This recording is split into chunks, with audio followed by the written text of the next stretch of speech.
आणि मोठ्या प्रमाणामध्ये हळद, मिरची आणि गृहोत्पाद जे रोजच्या दैनंदिन जीवनामध्ये लागणाऱ्या जे वस्तू आहेत त्याचं उत्पादन शेतकरी पॅकेजिंग करून करू लागला। परंतु आपल्या पूर्ण उत्पादक मालाला आणि प्रोसेसिंग युनिटच्या नंतर त्याला योग्य बाजारपेठ उपलब्ध करून देणे हे सर्वात मोठं आव्हान आहे। आणि जोपर्यंत जागतिक लेवलवर आपला माल इथून एक्सपोर्ट आपण जास्त पद्धतीने करणार नाही तोपर्यंत शेतकऱ्यांची अपेक्षेची प्रगती आहे ती होऊ शकणार नाही। माननीय मुख्यमंत्री महोदय त्यांनी 100 दिवसाचा कार्यक्रम या संदर्भामध्ये सरकारचं ठरवलं होतं आणि प्रत्येक विभागाला त्या विभागाने कुठले कुठले काम करावे त्या संदर्भामध्ये नियोजन ऑलरेडी मॅन्डेट दिलेलं आहे आणि त्याचं नियोजन करून या सर्व गोष्टी सुरू असताना भविष्यामध्ये शेतकऱ्याला कशा पद्धतीने समृद्ध करता येईल। माननीय मुख्यमंत्री महोदय जेव्हा आम्ही राजकीय जीवनामध्ये कामाला सुरुवात केली तेव्हा ते शहराचे आमदार होते आणि त्यांचा सिंचनाबद्दल आणि कृषी खात्याबद्दल जो अभ्यास आहे आणि ज्या पद्धतीने ते बोलतात आणि एका मिनिटामध्ये ज्या पद्धतीने शेतकऱ्यांच्या विषय समजून घेतात ते खरंच त्याचा उल्लेख करणं खूपच महत्त्वाचं आहे। कारण की सर्व गोष्टीचे दान असलेलं एक नेतृत्व महाराष्ट्राला या ठिकाणी मिळालेलं आहे आणि समाजातल्या प्रत्येक घटकाला समाजातील प्रत्येक विषयाचा ज्ञान आणि त्यासोबत त्याच्यावर आवश्यक ते कुठल्याही उपाययोजना करायला पाहिजे त्या संदर्भाचं विजन त्यांच्याकडे आहे। त्यामुळे आपला महाराष्ट्र त्यांच्या नेतृत्वामध्ये खूप मोठ्या गतीने वेगवान पद्धतीने प्रगतीच्या दिशेने वाटचाल करत आहे। आणि मी सर्व शेतकरी बांधवांना सांगू इच्छितो की आता भविष्यामध्ये जेव्हा अशा पद्धतीचे कार्यक्रम होतील तेव्हा आपल्या सर्वांच्या लक्षात येईल की शेतकऱ्यांची खऱ्या अर्थाने जी प्रगती माननीय देवेंद्रजी यांच्या नेतृत्वामध्ये होत आहे आणि विशेष करून सर्व योजना आता एग्रीस्टॅक आल्यानंतर तर आपण सर्व योजना आता सॅच्युरेशन मोडमध्ये नेणार आहोत। कृषी यांत्रिकीकरण असेल, ठिबक सिंचन असेल, तुषार सिंचन असेल, सर्व सेक्टरमध्ये शेतकऱ्याला पूर्णपणे सॅच्युरेशन मोडमध्ये आपल्याला जायचं आहे की आपल्याकडे कुठलाही लाभार्थी हा कुठलाही यंत्रसामुग्रीपासून किंवा त्याला दैनंदिन जीवनामध्ये लागणाऱ्या ज्या वस्तू आहे त्याला टार्गेट बेस आणि सॅच्युरेशन मोडचा अर्थ आहे की कुठलाही लाभार्थी आम्ही त्या ठिकाणी पेंडिंग ठेवणार नाही। आणि जे जमिनी आज आपल्या उत्पादक नाही आहे किंवा उत्पादन कमी होतं, आज आपण पाहतो की अनेक शेतकरी लाखो रुपये एकर देखील उत्पादन घेतो, काही 10,000 रुपये घेतो, काही भागामध्ये 2-2, 3-3 लाख रुपयापर्यंत शेतकरी या ठिकाणी उत्पादन घेत आहे। त्यामुळे शेतकऱ्यांचा लागवडी खर्च हे कशा पद्धतीने कमी करता येईल, मेकॅनिकल शेती देखील कशा पद्धतीने करता येईल आणि त्या सर्व संदर्भामध्ये आर्टिफिशियल इंटेलिजन्सचा वापर करून शेतकऱ्याला कशा पद्धतीने आधार देता येईल त्या दृष्टीने कृषी विभागाची वाटचाल सुरू आहे आणि भविष्यामध्ये त्याचे खूप मोठे परिणाम आपल्याला या ठिकाणी दिसणार आहे। आज आता नुकताच गोपीनाथ मुंडे शेतकरी अपघातचा आम्ही आढावा घेतला आणि त्याचे मोठ्या प्रमाणामध्ये सर्व शेतकऱ्यांना मदत या संदर्भामध्ये करत आहोत आणि आता लवकरच सरकार माजी माननीय मुख्यमंत्री महोदयांशी या संदर्भात चर्चा झाली आहे की आज आपण गरीब कामगारांना सोशल सिक्युरिटी देतो। आपण ईश्रम पोर्टलमध्ये आणि महाराष्ट्रामध्ये जे आपण महाराष्ट्र असंघटित कामगारांचा जो आपण व्हर्च्युअल बोर्ड या ठिकाणी स्थापन केला आहे त्यामध्ये मोठ्या प्रमाणामध्ये शेतमजूर देखील आहे। शेतमजूर हा देखील महाराष्ट्राचा एक महत्त्वाचा कणा आहे आणि त्यामुळे शेतमजुराला कुठल्या तरी पद्धतीने प्रोटेक्शन दिलं पाहिजे। म्हणून आता आपण पाहतो की आज शेतकऱ्याला लेबर देखील आज आमच्या भागामध्ये देवलापार वगैरे अनेक भागातून 50-50 किलोमीटर दूर मध्य प्रदेशमधून येत होते शेतमजूर आणि मजुराची अडचण खूप मोठ्या प्रमाणात आहे। त्यामुळे अशा मजुरांना देखील प्रोटेक्शन सोशल सिक्युरिटी कशी देता येईल आणि जसं गोपीनाथ मुंडेमध्ये आपण 2 लाख रुपये शेतकरी त्याची पत्नी त्याचा मुलगा आणि मुलगी यांना आपण कव्हरेज दिलेला आहे, त्याला आपण हे विमा पण काढून टाकलेला आणि थेट सानुग्रह अनुदान द्यायला सुरुवात केलेली आहे। त्या धर्तीवर जसं आपण ऊसतोड कामगाराला मदत करतो त्याच धर्तीवर आपल्या भागातील शेतमजुरांना देखील कशा पद्धतीने सामाजिक सुरक्षा देता येईल त्या दृष्टीने देखील माननीय मुख्यमंत्री महोदयांचा विचार सुरू आहे आणि लवकरच या संदर्भामध्ये आम्ही निर्णय करणार। मी आपला अधिकचा वेळ घेऊ इच्छित नाही, परंतु एक बाब निश्चितपणे आपल्या सर्वांना सांगू इच्छितो की महाराष्ट्राची आणि देशाची खरी प्रगती ही ॲग्रिकल्चरवर आपण कशा पद्धतीने उत्पादन करतो, शेतकरी कशा पद्धतीने समृद्ध होतो याच्यावर खूप मोठ्या प्रमाणामध्ये अवलंबून आहे। आपण नेहमी सांगतो की फॅक्टरीमध्ये प्रोडक्शन होतो, पण फॅक्टरीमध्ये प्रोडक्शन होत नाही, फॅक्टरीमध्ये कन्व्हर्शन होतो। कारण की आपण कापूस टाकला तर कापड निर्माण होतो, परंतु खरं प्रोडक्शन हे शेतीमध्ये होतो। आपण नेहमी म्हणतो आपण उत्पादक स्वरूपाची कामं करायला पाहिजे आणि उत्पादन हा खऱ्या अर्थाने शेतीत होतो। कारण की आपण जेवढी पेरणी करतो त्यापेक्षा 5 पटीने 10 पटीने जास्त उत्पादन या ठिकाणी होतं आणि म्हणून शेतीला समृद्ध करणं हे सरकारचं खूप मोठं धोरण आहे. अनेक योजना आज नानाजी देशमुख कृषी संजीवनी प्रकल्पाचा जो दुसरा टप्पा आलेला आहे ज्याचा GR 14 ऑक्टोबरला निघालेला आहे त्यामध्ये भविष्यामध्ये आपल्या भागात देखील मोठ्या प्रमाणामध्ये क्रांती होणार आहे आणि मला विश्वास आहे की यासारख्या अनेक योजना भविष्यामध्ये शेतकऱ्यांच्या हितासाठी राबवून महाराष्ट्राचा सर्व शेतकरी हा आत्मनिर्भर झाला पाहिजे, तो समृद्ध झाला पाहिजे. यासाठी माननीय देवेंद्रजी यांच्या नेतृत्वामध्ये आम्ही खूप मोठ्या प्रमाणामध्ये पुढची वाटचाल करणार आहोत. आपल्या सर्वांनी या सर्व योजनेला अभ्यास करून या सर्व योजना आपल्या दारादारापर्यंत कशा पद्धतीने नेता येईल, कृषी विभागाच्या सर्व योजना आपल्याला योग्य मार्गदर्शन कशा पद्धतीने देता येईल या संदर्भात देखील कृषी विभाग कार्य करत आहे. आपण सर्वांनी सर्व सत्कार झालेल्या शेतकऱ्यांना मी मनापासून शुभेच्छा देतो आणि भविष्यात महाराष्ट्राचा शेतकरी हे जे अपेक्षित केलं की उत्पादन शेतकऱ्यांचा वाढवायचा हा जो देवेंद्रजी यांचा स्वप्न आहे तो निश्चितपणे पूर्णत्वास येईल असा विश्वास व्यक्त करतो. आपल्या सर्वांचे आभार. धन्यवाद. जय हिंद. जय महाराष्ट्र. धन्यवाद माननीय जयस्वाल साहेब. आणि यानंतर जे दूरदृष्टी असलेले लोकनेते आणि अतिशय सहृदय माणूस म्हणून ख्यातनाम आहेत आपले लाडके मुख्यमंत्री माननीय नामदार श्री देवेंद्र फडणवीस जी यांना मी भाषणासाठी आमंत्रित करते.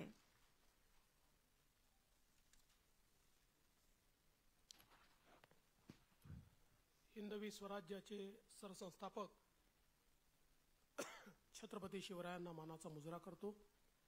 भारतीय राज्यघटनेचे शिल्पकार भारतरत्न डॉक्टर बाबासाहेब आंबेडकर यांना मानवंदना अर्पित करतो. आज किसान सन्मान योजनेच्या 19व्या हप्त्याच्या वितरण प्रसंगी मंचावर उपस्थित असलेले माझे सहकारी आणि या विभागाचे राज्यमंत्री माननीय आशिष जयस्वालजी, प्रधान सचिव विकासचंद्र रस्तोगीजी, सूरज मांढरेजी, माधवी खोडे, रवींद्र ठाकरे, या ठिकाणी उपस्थित रफिक नाईकवाडे, उमेश घाडगे, श्री जगताप, श्री प्यारे खान, श्री आनंदराव राऊत, मंचावरील सर्व मान्यवर आणि उपस्थित सर्व भगिनी आणि बंधूंनो, आज अतिशय आनंदाची गोष्ट आहे की लवकरच देशाचे प्रधानमंत्री श्री नरेंद्र मोदीजी हे आपल्याला संबोधित करणार आहेत आणि किसान सन्मान योजनेचा 19वा हप्ता हा त्या ठिकाणी आपल्या खात्यामध्ये जमा करणार आहेत. मोदीजींनी ज्यावेळेस किसान सन्मान योजना सुरू केली त्यावेळी काही लोकांनी टीका केली, पण आज शेतकऱ्याच्या अडीअडचणीच्या काळामध्ये या योजनेच्या माध्यमातून शेतकऱ्याच्या आणि छोट्या शेतकऱ्याच्या खात्यामध्ये जाणारा पैसा हा अडीअडचणीला त्याला कामाला येतो. आणि मला या गोष्टीचा आनंद आहे की महाराष्ट्रामध्ये आपण त्यालाच अनुसरून नमो किसान सन्मान योजना सुरू केली आणि मोदीजींच्या 6000 रुपयाबरोबर महाराष्ट्राचं सरकार देखील 6000 रुपये देतं आणि लवकरच आपण हे 3000 रुपये त्यात अजून वाढ करणार आहोत, म्हणजे वर्षाला 15000 रुपये हे आमच्या शेतकऱ्यांच्या खात्यामध्ये या योजनेच्या माध्यमातून निश्चितपणे त्या ठिकाणी जातील. आज आपण काही शेतकऱ्यांचा सत्कार देखील केलेला आहे. मी त्यांचं मनापासून अभिनंदन करतो, पण मला या गोष्टीचं की मागच्या काळात ज्यावेळेस मी मुख्यमंत्री झालो त्यावेळी एकूणच विदर्भ आणि मराठवाड्यातल्या शेतकऱ्याची परिस्थिती पाहता काही महत्त्वाचे निर्णय आपण त्या काळामध्ये घेतले. जलयुक्त शिवार सारखी योजना आणली, त्या योजनेच्या अंतर्गत जलसंधारणाचं काम केलं. बळीराजा जलसंजीवनी योजना केंद्र सरकारकडनं मंजूर करून आणली. 25,000 कोटी रुपये विदर्भातल्या अडकलेल्या प्रकल्पांवर आपण खर्च करून 89 प्रकल्प पूर्ण केले. आणि त्याचसोबत स्वर्गीय नानाजी देशमुख कृषी संजीवनी योजना आपण आणली, ज्या योजनेमध्ये पहिल्या टप्प्यामध्ये आपण पश्चिम विदर्भ आणि मराठवाडा कव्हर केला होता आणि आता दुसऱ्या टप्प्यामध्ये पूर्व विदर्भ संपूर्ण विदर्भ आणि मराठवाडा आपण कव्हर करतो आहोत. आणि या योजनेच्या अंतर्गत पूर्णपणे सॅच्युरेशन पद्धतीने कृषी अवजारं असतील, त्या ठिकाणी जलसंधारणाचं काम असेल, शेततळी असतील, त्या ठिकाणी ड्रिप इरिगेशन असेल, सगळं अनुदान पद्धतीने आणि लक्षांक न ठेवता एका गावात गेलं की त्या गावातल्या सगळ्या शेतकऱ्यांना सगळ्या योजनांचा लाभ द्यायचा अशा प्रकारची योजना जवळजवळ 4,000 कोटी रुपये आपण खर्च केले. आता पुन्हा नव्याने 6,000 कोटी रुपये आपण खर्च करतोय आणि आज त्या योजनेमुळे अतिशय चांगलं काम हे सुरू झालेलं आहे. दुसरं, आपण वर्ल्ड बँकेच्या मदतीने स्मार्ट सारखी योजना तयार केली की ज्या योजनेमध्ये आमच्या शेतकऱ्यांच्या ज्या फार्मर प्रोड्युसर कंपन्या आहेत, गट आहेत, या गटांना विविध प्रकारचे त्या ठिकाणी रोजगारक्षम, ज्याला आपण कृषीवर प्रक्रिया करणारे उद्योग म्हणतो, ते उद्योग असतील किंवा कृषीमध्ये नवीन प्रकारचे कॅश क्रॉप त्यांना तयार करता येतील, त्या ठिकाणी ग्रेडिंग वगैरे असेल, अशा सगळ्या गोष्टी करता येतील, अशी एक समग्र योजना आपण सुरू केली. आज मला पाहताना आनंद वाटला की ज्या शेतकऱ्यांचं आपण या ठिकाणी सत्कार स्वागत केलं, यातले बहुतांश शेतकरी हे त्या स्मार्ट योजनेतनं त्या ठिकाणी मोठे झालेले आहेत. आणि मला आनंद वाटला की एक FPO तर आपला 100 कोटीवर पोहोचतो आहे. अर्थात त्यांनी जाता जाता मला सांगितलं, सूरजजी जर तुम्ही लक्ष द्या, त्यांचा 60 लाखाचा एक हप्ता बाकी आहे, तो लगेच देऊन टाका, नाहीतर आम्ही चांगलं काम केलं ना आमचा हप्ता अडकला असं नको. तर मला असं वाटतं की हे जे काही आपण वेगवेगळे त्या काळामध्ये इंटरव्हेन्शन्स केले, आज त्याचं एक मोठं फळ आपल्याला प्राप्त होत आहे. आता जी नवीन योजना आपण हातामध्ये घेतली ॲग्रीस्टॅकची, ही सगळ्यात महत्वाची योजना आहे. कारण ॲग्रीस्टॅकमध्ये आपण संपूर्ण शेतीचं, म्हणजे फार्मिंग ज्याला आपण म्हणतो, या संपूर्ण सायकलचं डिजिटायझेशन करतो. ॲग्रीस्टॅक ही अशी योजना आहे की ज्या योजनेनंतर प्रत्येक शेतकऱ्याला इंडिव्हिज्युअली काय लाभ आवश्यक आहे, तो काय लाभ आपण दिलेला आहे, त्याच्या शेतीत काय तो उगवतोय, त्याच्यामध्ये काय त्याला मदत करायची आहे, त्याला कसा भाव मिळाला पाहिजे, त्याचा उत्पादन खर्च कसा कमी झाला पाहिजे, या सगळ्या गोष्टी करण्याची आणि दलाल विरहित कुठलाही मधला माणूस बाजूला काढून थेट त्या शेतकऱ्याशी संवाद साधून त्याच्या शेतीपर्यंत पोहोचण्याचं एक अत्यंत महत्वाचं साधन हे ॲग्रीस्टॅकच्या माध्यमातून होत आहे. 54% शेतकरी आता ॲग्रीस्टॅकमध्ये आलेले आहेत. 100% शेतकरी आपल्याला ॲग्रीस्टॅकमध्ये आणायचे आहेत, जेणेकरून कोण मालक आहे, त्याची जी शेती आहे, तो काय उत्पादन करतोय, त्याला कुठल्या योजना मिळालेल्या आहेत, कुठल्या योजना आवश्यक आहेत, त्या गावात कुठल्या योजना आवश्यक आहेत, अशा सगळ्या गोष्टीचं आपल्याला डिजिटल पद्धतीने त्या ठिकाणी पूर्ण आपल्या जो मॅपिंग असेल त्यातल्या गॅप आपल्याला भरून काढता येतील. आणि जो आपला महत्वाचा मुद्दा आहे की शेतकऱ्यांचं जो लागत मूल्य आहे, शेतकऱ्यांचा उत्पादन खर्च आहे, तो जर कमी करता आला आणि शेतकऱ्यांना आपल्याला बाजाराशी जर जोडता आलं तर त्याचा एक मोठा फायदा आपल्याला होणार आहे. आपल्याला कल्पना आहे की ज्या आपल्या गावातल्या ज्या सगळ्या सोसायट्या आहेत, मल्टीपर्पज सोसायट्या आहेत, विविध कार्यकारी सोसायटी आहेत, यांचं 100% डिजिटायझेशन करणं आपण सुरू केलेलं आहे. आणि आता याला मल्टी बिझनेस सोसायटीमध्ये आपण कन्वर्ट करतोय. आपले देशाचे नवीन सहकारिता मंत्री अमित शाह साहेबांनी 13 प्रकारचे नवीन बिझनेसेस, म्हणजे ज्याच्यामध्ये अगदी जो आपलं पारंपरिक त्या ठिकाणी भांडारण करण्याकरता गोदामापासनं तर वेगवेगळ्या प्रकारचे 13 उद्योग हे आमच्या विविध कार्यकारी सोसायटी करता त्या ठिकाणी नेमून दिलेले आहेत, ज्यातनं गावातली सोसायटी देखील आपल्याला अधिक मजबूत कशी करता येईल हा प्रयत्न आपण त्या माध्यमातून निश्चितपणे या ठिकाणी करतो आहोत. त्यामुळे एकूणच या कृषीच्या क्षेत्रामध्ये मोठ्या प्रमाणात आपण काम सुरू केलेलं आहे. आपल्याला कल्पना आहे मागच्या काळामध्ये आपण शेतकऱ्यांना वीज बिल माफ केलेलं आहे. पुढचे 5 वर्ष शेतकऱ्यांकडनं वीज बिल घ्यायचं नाही असा निर्णय आपण त्या ठिकाणी घेतलेला आहे. आणि आता जो शेतकरी नव्याने कनेक्शन मागेल त्याला सोलर पंपाची योजना आपण आणलेली आहे. सोलर पंप त्या ठिकाणी नोंद केलं आणि फक्त आपण शेतकऱ्याकडनं 10% पैसे घेतोय आणि अनुसूचित जाती अनुसूचित जमातीचा शेतकरी असेल 5% पैसे घेतोय. बाकी सगळं अनुदान हे केंद्र सरकार आणि राज्य सरकार मिळून आम्ही त्या ठिकाणी देतो आहोत. आणि शेतकऱ्यांना त्यांनी मागितल्यानंतर 1 महिना 1.25 महिन्याच्या आत त्याच्या शेतीमध्ये अशा प्रकारचा पंप आपण बसवून देतो आहोत. आणि मला सांगताना आनंद वाटतो की ही योजना जेव्हा 2002-04 साली वगैरे सुरू झाली असेल तेव्हापासनं तर मागील वर्षापर्यंत आपण 2.25 लाख पंप लावले होते आणि मागील 1 वर्षामध्ये आपण 2 लाख पंप लावलेले आहेत. म्हणजे ज्या गतीनं आपण चाललेलो आहे अतिशय मोठ्या गतीनं, कोणीही मागितलं की आपण लगेच त्या ठिकाणी सोलर पंप लावतो.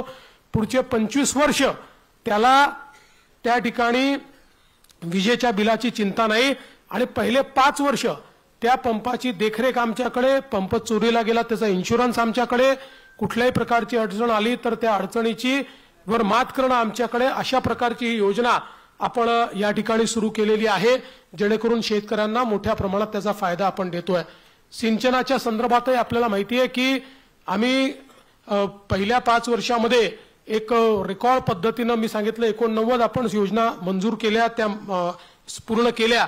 आता गेल्या 2.5 वर्षामध्ये मोठ्या प्रमाणात आपण जवळपास या ठिकाणी 150 पेक्षा जास्त योजनांना फेर प्रशासकीय मान्यता दिली. त्याचं काम आपण सुरू केलं. आणि सगळ्यात महत्वाची योजना जी विदर्भातलं संपूर्ण चित्र बदलणार आहे. आपल्याला माहिती आहे की आपलं जे गोसीखुर्दचं धरण आहे, या धरणाच्या खालून 100 TMC पाणी हे वाहून समुद्रात जातं, ते कोणाच्याच कामी येत नाही. आपण आता ठरवलंय की त्याचा एक नदीजोड प्रकल्प आपण तयार करतोय. वैनगंगेचं हे पाणी बुलढाण्याच्या नळगंगेपर्यंत आपण नेणार आहोत. म्हणजे 500 किलोमीटरची 550 किलोमीटरची एक नवीन नदी आपण तयार करतो आहोत. आणि या 2 नद्या जोडत असताना या ठिकाणी आपला नागपूर जिल्हा असेल, वर्धा जिल्हा असेल, त्या ठिकाणी अमरावती जिल्हा असेल, अकोला असेल, असे 7 जिल्हे एकूण आपण त्या ठिकाणी जोडतो आहोत. आणि या 7 जिल्ह्यांमध्ये जो काही थोडा बहुत दुष्काळी भाग आहे, हा सगळा दुष्काळी भाग याच्यामध्ये आपण कव्हर करतो आहोत. जवळपास 10 लाख एकर जमीन ही पूर्णपणे ओलिताखाली त्या ठिकाणी येणार आहे, ज्याच्यामुळे एक मोठं परिवर्तन या माध्यमातून होणार आहे. आणि म्हणून राज्य सरकार सातत्याने आज वेगवेगळ्या प्रकारे माननीय प्रधानमंत्री मोदयांचं स्वप्न पूर्ण करण्याचा प्रयत्न आपण करतो आहोत. अलीकडच्या काळामध्ये आपल्याला माहिती आहे ड्रोन दीदी सारखी एक संकल्पना आली आहे, ज्याच्यामध्ये महिलांना ड्रोनचं प्रशिक्षण देऊन संपूर्ण फवारणी ड्रोनच्या माध्यमातून करण्याचं काम आता या ठिकाणी चाललेलं आहे. मी एवढंच सांगू इच्छितो, केंद्रातलं सरकार असेल, राज्यातलं सरकार असेल, आम्ही शेतकऱ्यांच्या प्रती पूर्णपणे समर्पित त्या ठिकाणी आहोत. आणि अशाच प्रकारे शेतकऱ्यांचा विकास होत राहावा, अशा प्रकारचा आमचा प्रयत्न असेल. भागलपूरला माननीय प्रधानमंत्री मोदी पोहोचलेले आहेत, त्यामुळे मी जाता जाता पुन्हा एकदा सर्व शेतकरी कंपन्यांचं ज्यांचा सत्कार झाला त्यांचं सगळ्यांचं अभिनंदन करतो. आमच्या कृषी विभागाचं विशेष अभिनंदन करतो की अतिशय चांगलं काम आज कृषी विभाग आपला करतोय, ज्याच्या माध्यमातून या सगळ्या योजना आपल्यापर्यंत पोहोचतायत. याहीपेक्षा चांगलं काम भविष्यात ते करतील ही मला अपेक्षा आहे. पुन्हा एकदा आपल्या सर्वांचं अभिनंदन करतो आणि माझं बोलणं संपवतो. धन्यवाद. जय हिंद.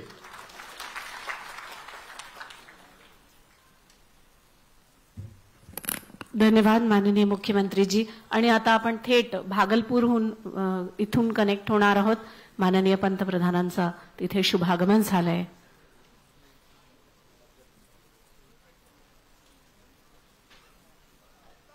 अभिनंदन, साथ ही साथ अभिनंदन बिहार के कर्मठ और विकास पुरुष माननीय मुख्यमंत्री बिहार श्री नीतीश कुमार जी का भी धीरे धीरे वो रथ पर सवार होकर आगे बढ़ रहे हैं. आप सभी का अभिवादन करें. तालियां बजती रहनी चाहिए. यहाँ दाहिने तरफ बाएं तरफ जितने भी यहाँ पर लोग हैं, उसी उत्साह के साथ आप अपने माननीय प्रधानमंत्री महोदय का स्वागत कीजिए. आपके बीच से होकर वो यहाँ आ रहे हैं. आप सभी देख पा रहे होंगे. आपका उत्साह नजर आना चाहिए. इतनी तादाद में आप सभी उनको देखने के लिए काफी देर से यहाँ बैठे हैं, ताकि एक झलक आप अपने यशस्वी माननीय प्रधानमंत्री महोदय को देख सके. हम यहां से देख पा रहे हैं उनकी जो सवारी धीरे धीरे आगे बढ़ रही है. आप सबका अभिवादन वो कर रहे हैं हाथ उठाकर.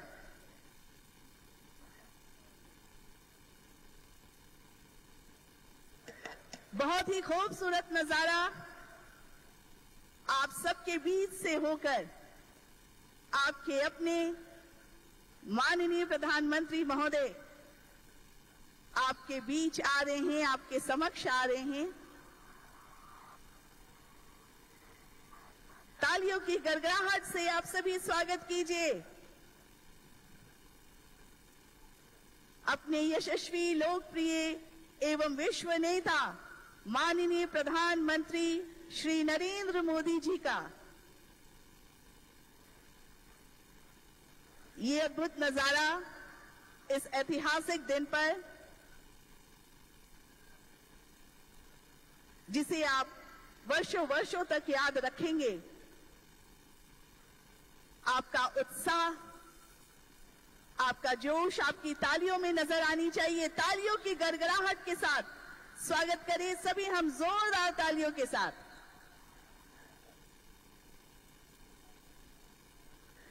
बहुत ही खूबसूरत, आनंददायक ये दृश्य है। हमारे देश के यशस्वी माननीय प्रधानमंत्री महोदय का भागलपुर की इस धरती पर आगमन हुआ है और वहां आप सभी उनका स्वागत कर रहे हैं। यहां उपस्थित अपने परिवार के बीच से मंच की ओर धीरे धीरे वो आगे बढ़ रहे हैं। बहुत सुंदर नजारा है ये, इस मंच से हम देख पा रहे हैं। मैं मंच के बाईं तरफ जो लोग हैं उनसे भी आग्रह करूंगी कि हाथ ऊपर उठाकर अपने माननीय प्रधानमंत्री महोदय का, अपने माननीय मुख्यमंत्री महोदय का आप सभी अभिवादन कीजिए।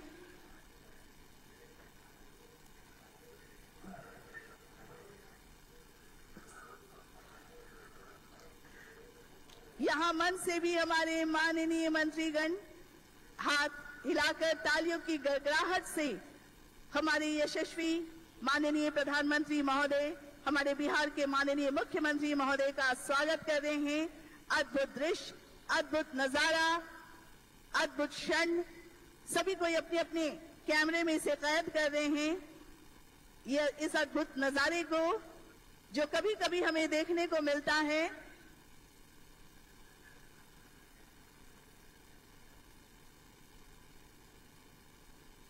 बहुत बहुत स्वागत, बहुत बहुत अभिनंदन हमारे यशस्वी माननीय प्रधानमंत्री महोदय का, साथ ही साथ हमारे विकास पुरुष कर्मठ माननीय मुख्यमंत्री बिहार का।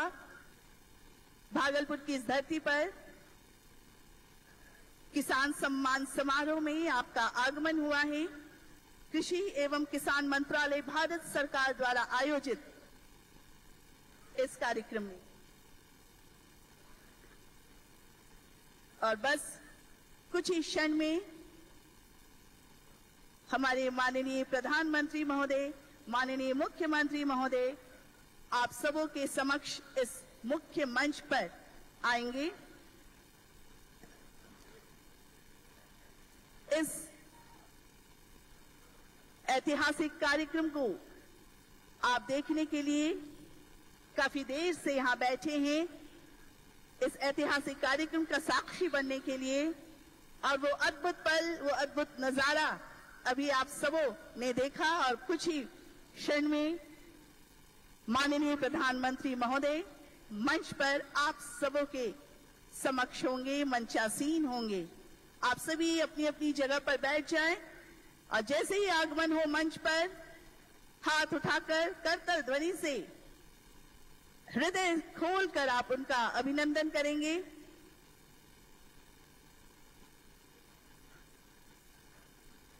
इतनी संख्या में आप सबकी उपस्थिति इस बात को बताती है कि आप अपने माननीय प्रधानमंत्री महोदय से कितना प्यार करते हैं।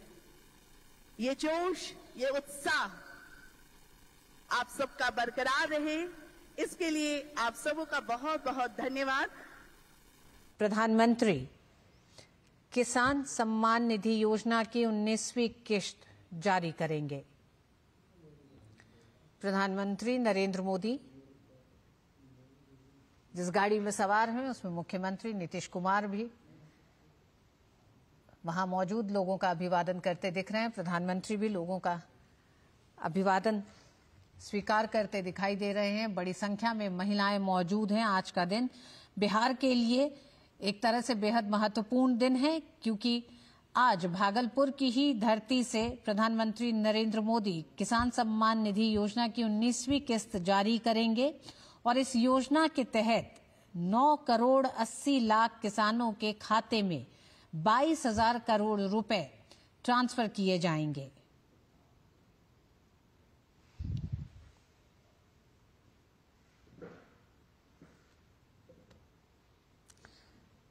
प्रधानमंत्री नरेंद्र मोदी का आज एक तरह से ये पूरा दिन 3 राज्यों के दौरे के साथ ये दूसरा राज्य है जहां प्रधानमंत्री बिहार पहुंच चुके हैं। बिहार के भागलपुर से आज जहां एक तरफ किसान सम्मान निधि की 19वीं किस्त जारी करेंगे तो वहीं दूसरी तरफ बरौनी में दुग्ध उत्पादन संयंत्र का उद्घाटन करेंगे।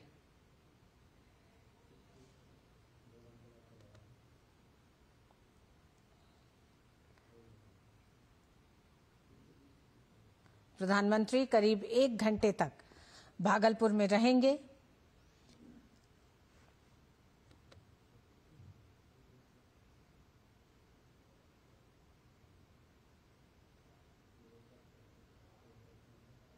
प्रधानमंत्री नरेंद्र मोदी के साथ मंच पर राज्यपाल आरिफ मोहम्मद खान, मुख्यमंत्री नीतीश कुमार, केंद्रीय मंत्री शिवराज सिंह चौहान, मंत्री जीतन राम मांझी, राजीव रंजन सिंह उर्फ लल्लन सिंह, गिरिराज सिंह, चिराग पासवान आदि तमाम नेता मौजूद रहेंगे।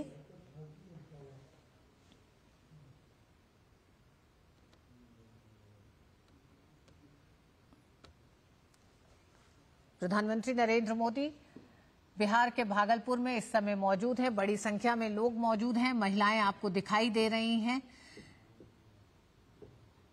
और प्रधानमंत्री के बिहार के दौरे को लेकर जहां एक तरफ किसानों में बड़ा उत्साह देखा गया है, किसान सम्मान निधि की 19वीं किस्त प्रधानमंत्री अब से थोड़ी ही देर में जारी करेंगे। देश भर के किसानों के खाते में डीबीटी के माध्यम से इस राशि को किसानों की आमदनी को दुगना करने, साथ ही साथ उनकी आय को बढ़ाने और उनको एक आर्थिक संबल देने की दिशा में एक बड़ा कदम ये रहा है, जिसका एक बड़ा असर किसानों में दिखाई देता है। किसान बेहद उत्साहित है। 19वीं किस्त आज प्रधानमंत्री भागलपुर से जारी करेंगे।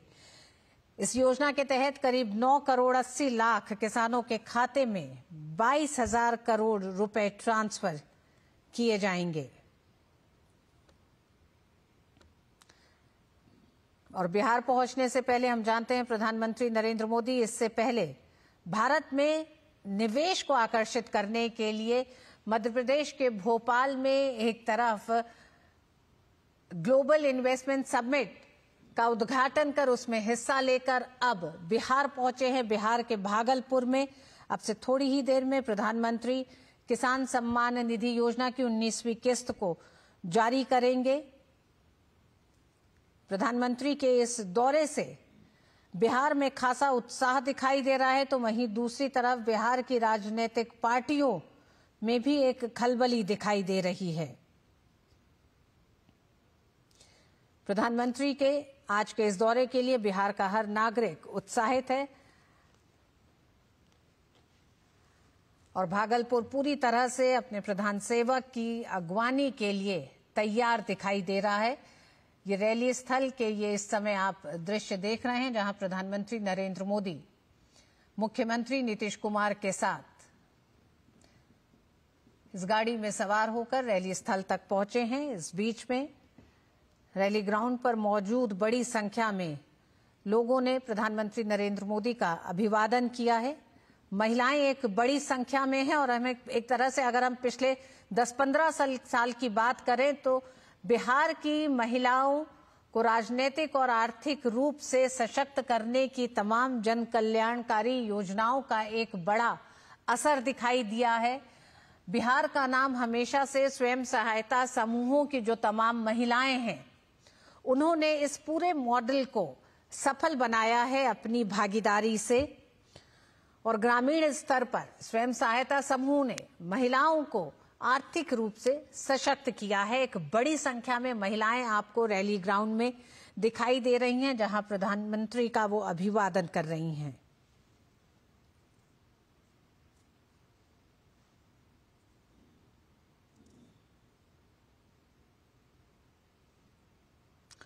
2014 में केंद्र की सत्ता में आने के बाद से प्रधानमंत्री नरेंद्र मोदी का एक विशेष फोकस बिहार को लेकर रहा है। हम जानते हैं 2015 के चुनाव में कई ऐसी बड़ी योजनाओं की घोषणा की गई और 2015 के विधानसभा चुनावों के परिणामों के इतर प्रधानमंत्री नरेंद्र मोदी और केंद्र की सरकार ने बिहार को लेकर कई ऐसी योजनाओं की शुरुआत की जिनका एक बड़ा असर इस ऐतिहासिक भूमि में आत्मीय अभिनंदन एवं स्वागत है माननीय प्रधानमंत्री महोदय का। आपका यहां आना हम सबके लिए सौभाग्य का विषय है। आपकी उपस्थिति ने हमें गौरवान्वित किया है। करतल ध्वनि से आप माननीय प्रधानमंत्री महोदय का स्वागत करें। सभी को एक साथ मिलकर बहुत बहुत स्वागत, अभिनंदन। और अब मैं सादर निवेदन करूंगी श्री शिवराज सिंह चौहान, माननीय केंद्रीय मंत्री कृषि एवं किसान मंत्रालय भारत सरकार से, कि रेशम शॉल देकर आप हमारे यशस्वी माननीय प्रधानमंत्री महोदय का अभिनंदन करें। भागलपुर जो रेशम कपड़ों एवं भागलपुरी सिल्क के लिए प्रसिद्ध है, रेशम शॉल जो यहाँ के बुनकरों द्वारा बनाया जाता है, भेंट स्वरूप प्रदान किया गया। और अब मैं, हमारा बिहार मखाना उत्पादन के लिए जाना जाता है। बिहार मखाना का प्रमुख उत्पादक राज्य है। मधुबनी, दरभंगा, सहरसा, सुपौल, पूर्णिया जिले में मखाना की खेती होती है। राज्य में मखाना बोर्ड का गठन करने की घोषणा कर मखाना के उत्पादकों को प्रोत्साहित किया गया है। माननीय प्रधानमंत्री जी ने बहुत बड़ा उपहार दिया है। मैं माननीय गिरिराज सिंह जी से, माननीय राजीव रंजन सिंह उर्फ ललन सिंह, माननीय उप मुख्यमंत्री श्री सम्राट चौधरी जी, श्री विजय कुमार सिन्हा जी, माननीय केंद्रीय मंत्री श्री चिराग पासवान जी, श्री जीतन राम मांझी जी, माननीय केंद्रीय मंत्री, साथ ही साथ माननीय श्री संजय झा जी, माननीय श्री मंगल पांडे जी एवं माननीय श्री दिलीप कुमार जायसवाल जी से निवेदन करूंगी कि सामूहिक रूप से मखाना से बने माला माननीय प्रधानमंत्री महोदय को पहनाकर स्वागत करिए। और अब टिकुली कला से बनी स्मृति चिन्ह। टिकुली कला बिहार की एक पारंपरिक हाथ से चित्रित कला है जो महिलाओं द्वारा पहनी जाने वाली बिंदी से उत्पन्न हुई है। मैं सम्राट चौधरी, माननीय उप मुख्यमंत्री महोदय श्री विजय कुमार सिन्हा, माननीय उप मुख्यमंत्री महोदय एवं माननीय श्री दिलीप जायसवाल जी से निवेदन करूंगी कि ये टिकुली कला से बनी स्मृति चिन्ह आप प्रदान करें हमारे माननीय प्रधानमंत्री महोदय को। और अब मैं माननीय श्री मंगल पांडे जी से निवेदन करूंगी कि इस अवसर पर माननीय प्रधानमंत्री महोदय को आप शॉल भेंट स्वरूप देकर उनका स्वागत करें। साथ ही यहाँ उपस्थित श्री हमारे माननीय केंद्रीय मंत्री श्री गिरिराज सिंह जी भी शॉल पहनाकर स्वागत कर रहे हैं। और माननीय सांसद श्री अजय मंडल जी से निवेदन करूंगी कि माननीय प्रधानमंत्री जी को शॉल भेंट स्वरूप देकर आप उनका भी स्वागत करें इस अवसर पर।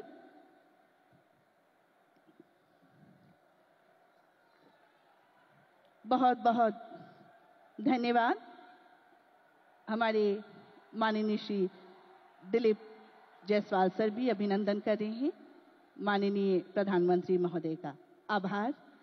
और अब स्वागत संबोधन के लिए मैं सादर निवेदन करती हूं हमारे बिहार के माननीय कृषि एवं स्वास्थ्य मंत्री श्री मंगल पांडे जी से। इस अवसर पर मंचासीन सभी माननीय अतिथियों का आप स्वागत करने की कृपा करें।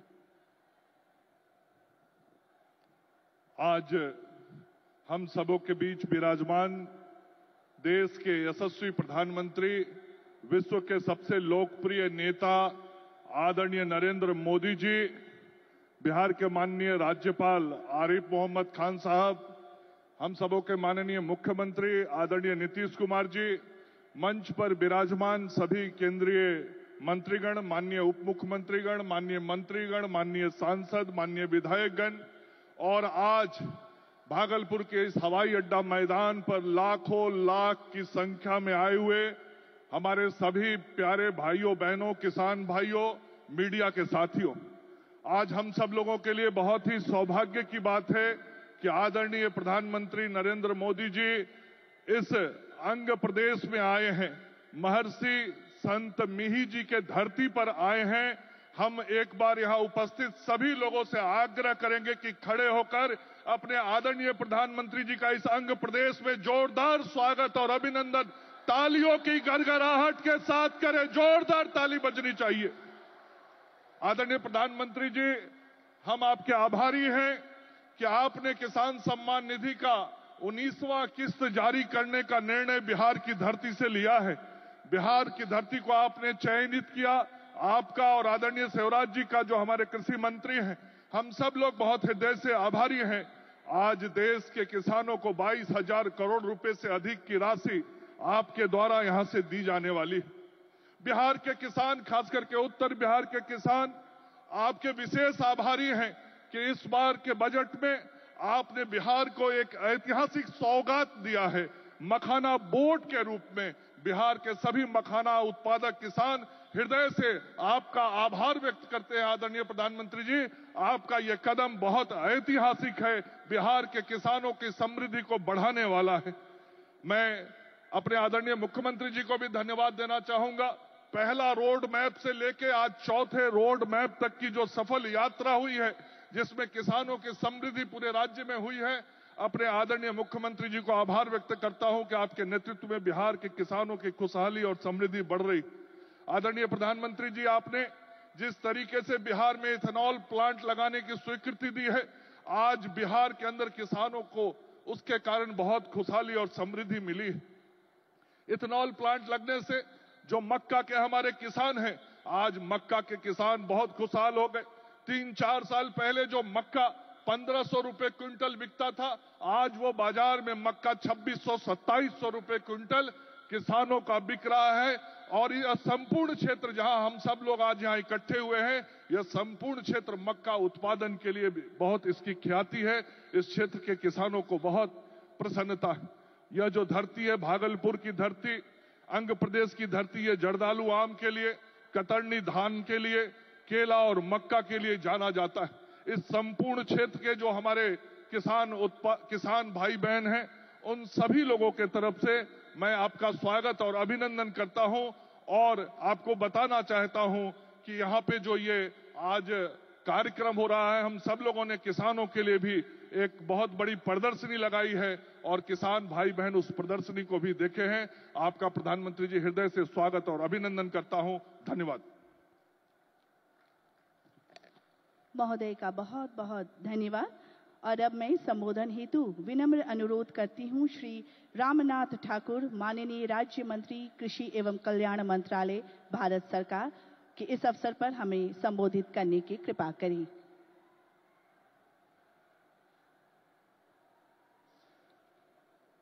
आदरणीय विश्व के लोकप्रिय भारत के प्रधानमंत्री श्रद्धेय मोदी जी,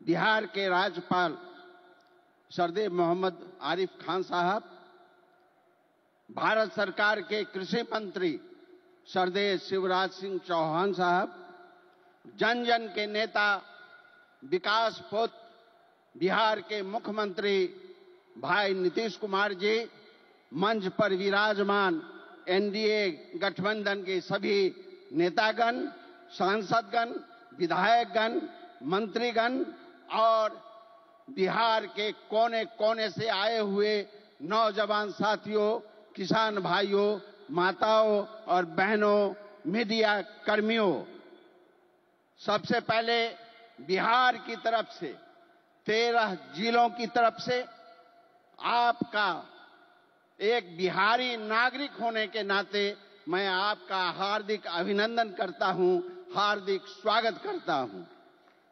प्रधानमंत्री जी, आपने जो काम किए हैं, सचमुच विश्व को झकझोरने वाला है, भारत को झकझोरने वाला है।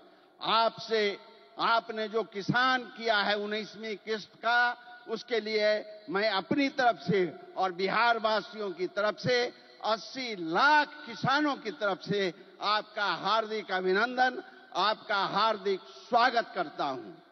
आपने सबसे पहले दरभंगा जिला के पुराने होने के नाते आपने मखाना उद्योग खोलने का जो अनाउंसमेंट किया है, सिर्फ अनाउंसमेंट नहीं किया है, उस पर अमली जवाब पहनाने का जो काम किया है, उसके लिए भी आपका स्वागत, आपका अभिनंदन।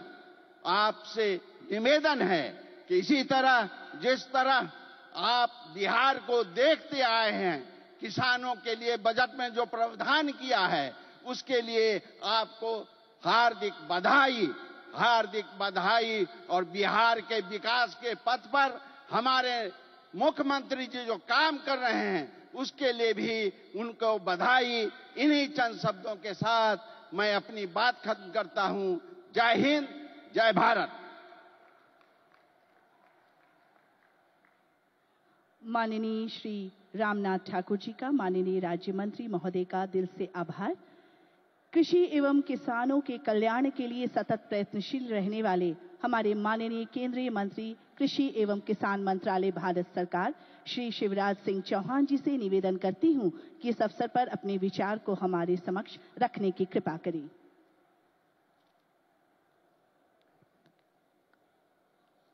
बोलिए भारत माता की। ये बिहार की आवाज थोड़ी है। भारत माता की। मंच पर विराजमान हमारे प्रिय प्रधानमंत्री श्रद्धेय नरेंद्र मोदी जी, बिहार के राज्यपाल आदरणीय आरिफ मोहम्मद खान जी, बिहार के यशस्वी मुख्यमंत्री आदरणीय नीतीश कुमार जी, मंच पर उपस्थित सभी केंद्रीय मंत्री साथीगण, राज्य के मंत्री साथीगण, और केवल बिहार में यह कार्यक्रम नहीं हो रहा, पूरे देश से जुड़े हुए मुख्यमंत्रीगण, केंद्रीय मंत्रीगण, सांसद, विधायक और यहां उपस्थित किसान भाई और बहनों, आप सबको प्रणाम, आप सबको नमस्कार। मैंने किसी नेता के स्वागत में अपने जीवन में ऐसा उत्साह कभी नहीं देखा जो आज भागलपुर की सड़कों पर दिखाई दे रहा है। और ये तो 12 जिले के किसान हैं। अगर पूरा प्रदेश बिहार आ जाता तो क्या होता। चारों तरफ नरमुंडी नरमुंड दिखाई दे रहे हैं। जनता का समुद्र जैसे उमड़ा हुआ है। हमारे बीच लगता है प्रधानमंत्री नहीं आए, हमारे परिवार के मुखिया आए हैं, हमारे सुख दुख के साथी आए हैं, हमारे आने वाली पीढ़ियों का भाग्य और भविष्य बनाने वाले आए हैं और विकसित भारत के निर्माता आए हैं। चारों तरफ आनंद की लहर, उत्साह का वातावरण और उत्सव का माहौल है। कल मैंने पटना से दरभंगा और यहां तक देखा, एक झलक पाने के लिए बेकरार थे लोग। बहनों ने स्कूटी रैलियां निकाली, नौजवानों ने मैराथन दौड़ की, दीपोत्सव मनाया गया। बसंत ऋतु में मोदी जी के आगमन पर होली और दिवाली मना ली गई। मैं कृषि विभाग की ओर से भी प्रधानमंत्री श्रीमान नरेंद्र मोदी जी का हृदय से स्वागत करता हूं, अभिनंदन करता हूं। एक ऐसी सौगात जो पहले कभी नहीं मिली थी। छोटे किसानों का दर्द जाना प्रधानमंत्री नरेंद्र मोदी जी ने। कभी कांग्रेस की सरकारों ने किसान के खाते में सीधा पैसा नहीं डाला। किसान सम्मान निधि के रूप में एक ऐसी योजना जिसने छोटे किसानों की जिंदगी बदल दी। खाद के लिए, बीज के लिए, छोटी छोटी जरूरत पूरी करने के लिए जो परेशान होते थे और भारी कर्जा लेते थे, उनके लिए किसान सम्मान निधि वरदान बन गई है। और आज किसान सम्मान निधि का यह 6वां वर्ष है। 2019 में गोरखपुर से प्रधानमंत्री जी ने किसान सम्मान निधि किसान के खातों में डालना शुरू की थी।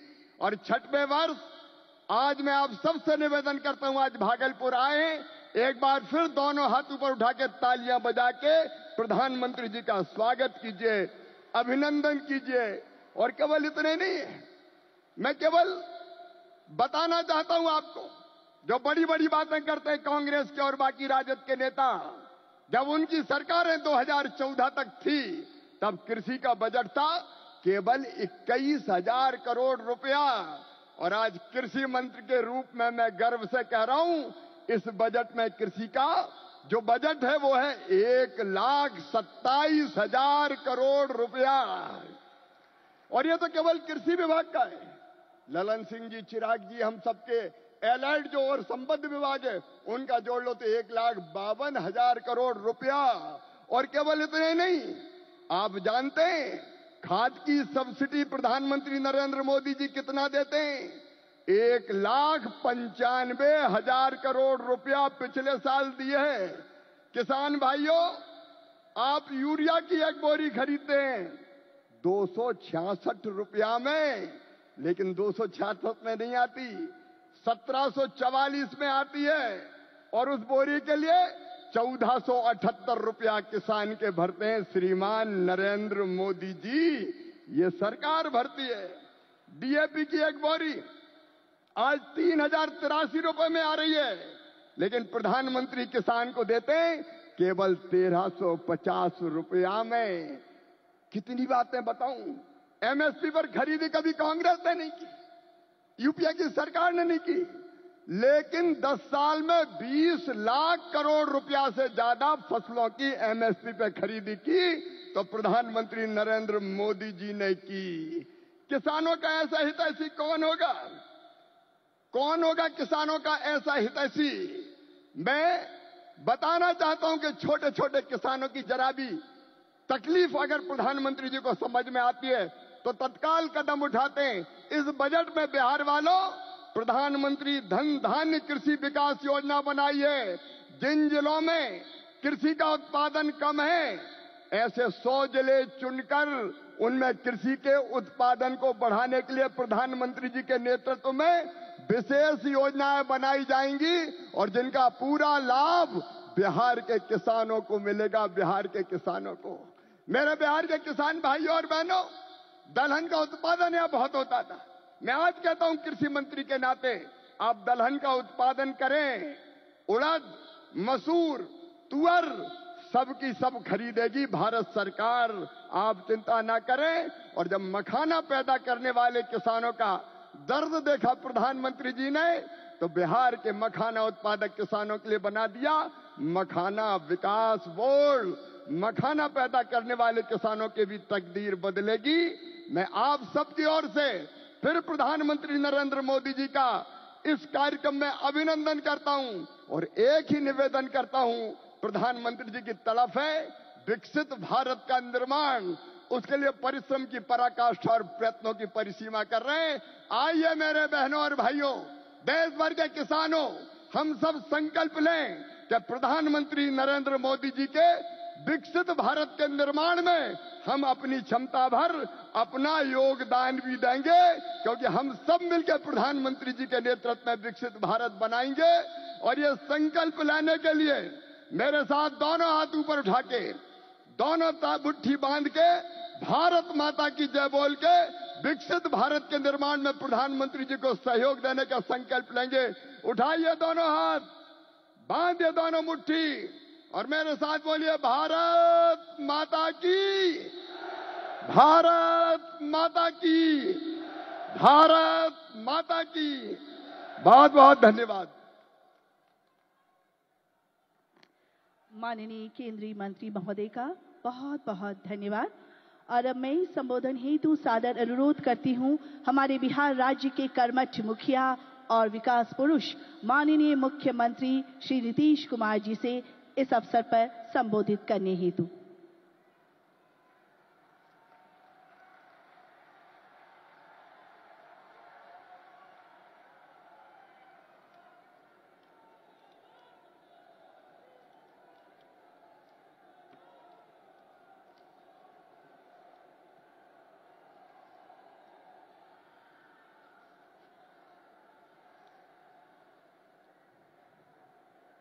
आज के इस कार्यक्रम में उपस्थित आदरणीय प्रधानमंत्री जी, आदरणीय श्री नरेंद्र मोदी जी, माननीय राज्यपाल महोदय मोहम्मद आरिफ मोहम्मद खां जी, माननीय केंद्रीय कृषि मंत्री श्री शिवराज सिंह चौहान जी, यहां उपस्थित माननीय केंद्रीय मंत्रीगण, राज्य मंत्रीगण, बिहार के माननीय उप मुख्यमंत्री श्री सम्राट चौधरी जी, श्री विजय सिन्हा जी, संजय कुमार झा जी, यहाँ उपस्थित बिहार के माननीय मंत्रीगण, सांसदगण, विधायकगण एवं विधान परिषद सम्मानित जनप्रतिनिधिगण, सम्मानित नेतागण, प्रिंट एवं इलेक्ट्रॉनिक मीडिया के पत्रकार मित्रों, छायाकार बंधुओं तथा इस सभा में उपस्थित बहनों एवं भाइयों, आज ये बड़ी खुशी की बात है कि आदरणीय प्रधानमंत्री जी श्री नरेंद्र मोदी जी हम लोगों के बीच आज भागलपुर आए हैं। सबसे पहले मैं आदरणीय प्रधानमंत्री श्री नरेंद्र मोदी जी का स्वागत करता हूं, अभिनंदन करता हूं। साथ ही बिहार के माननीय राज्यपाल महोदय, माननीय केंद्रीय कृषि मंत्री तथा अन्य केंद्रीय मंत्रीगण, बिहार के मंत्रीगण एवं कार्यक्रम में उपस्थित सभी लोगों का मैं हार्दिक अभिनंदन करता हूं। यह हमारे लिए सौभाग्य की बात है कि माननीय प्रधानमंत्री जी द्वारा बिहार से देश भर के किसानों के लिए किसान सम्मान निधि की राशि उनके खाते से भेजी जा रही है। इसमें बिहार के 76,000 से अधिक किसान भी शामिल हैं। यह केंद्र सरकार की बहुत महत्वपूर्ण योजना है जिसमें सीधा फायदा किसानों को मिल रहा है। अब हम बताना चाहते हैं कि हमारा शुरू से ही कृषि पर जोर दिया गया है। इसके लिए कृषि रोड मैप बनाकर कृषि विकास कार्यक्रम चलाए गए और वर्तमान में चौथे कृषि रोड मैप काम चल रहा है। कृषि रोड मैप लागू करने से कृषि का उत्पादन काफी बढ़ा है। साथ ही दूध, अंडा, मांस एवं मछली उत्पादन की बहुत बढ़ गया है। पहले यहां हम मछली दूसरे राज्यों से मंगाते थे, अब मछली के उत्पादन में हम आत्मनिर्भर हो गए। आदरणीय प्रधानमंत्री जी के नेतृत्व में देश का विकास हो रहा है और बिहार के विकास में भी इनका सहयोग मिल रहा है।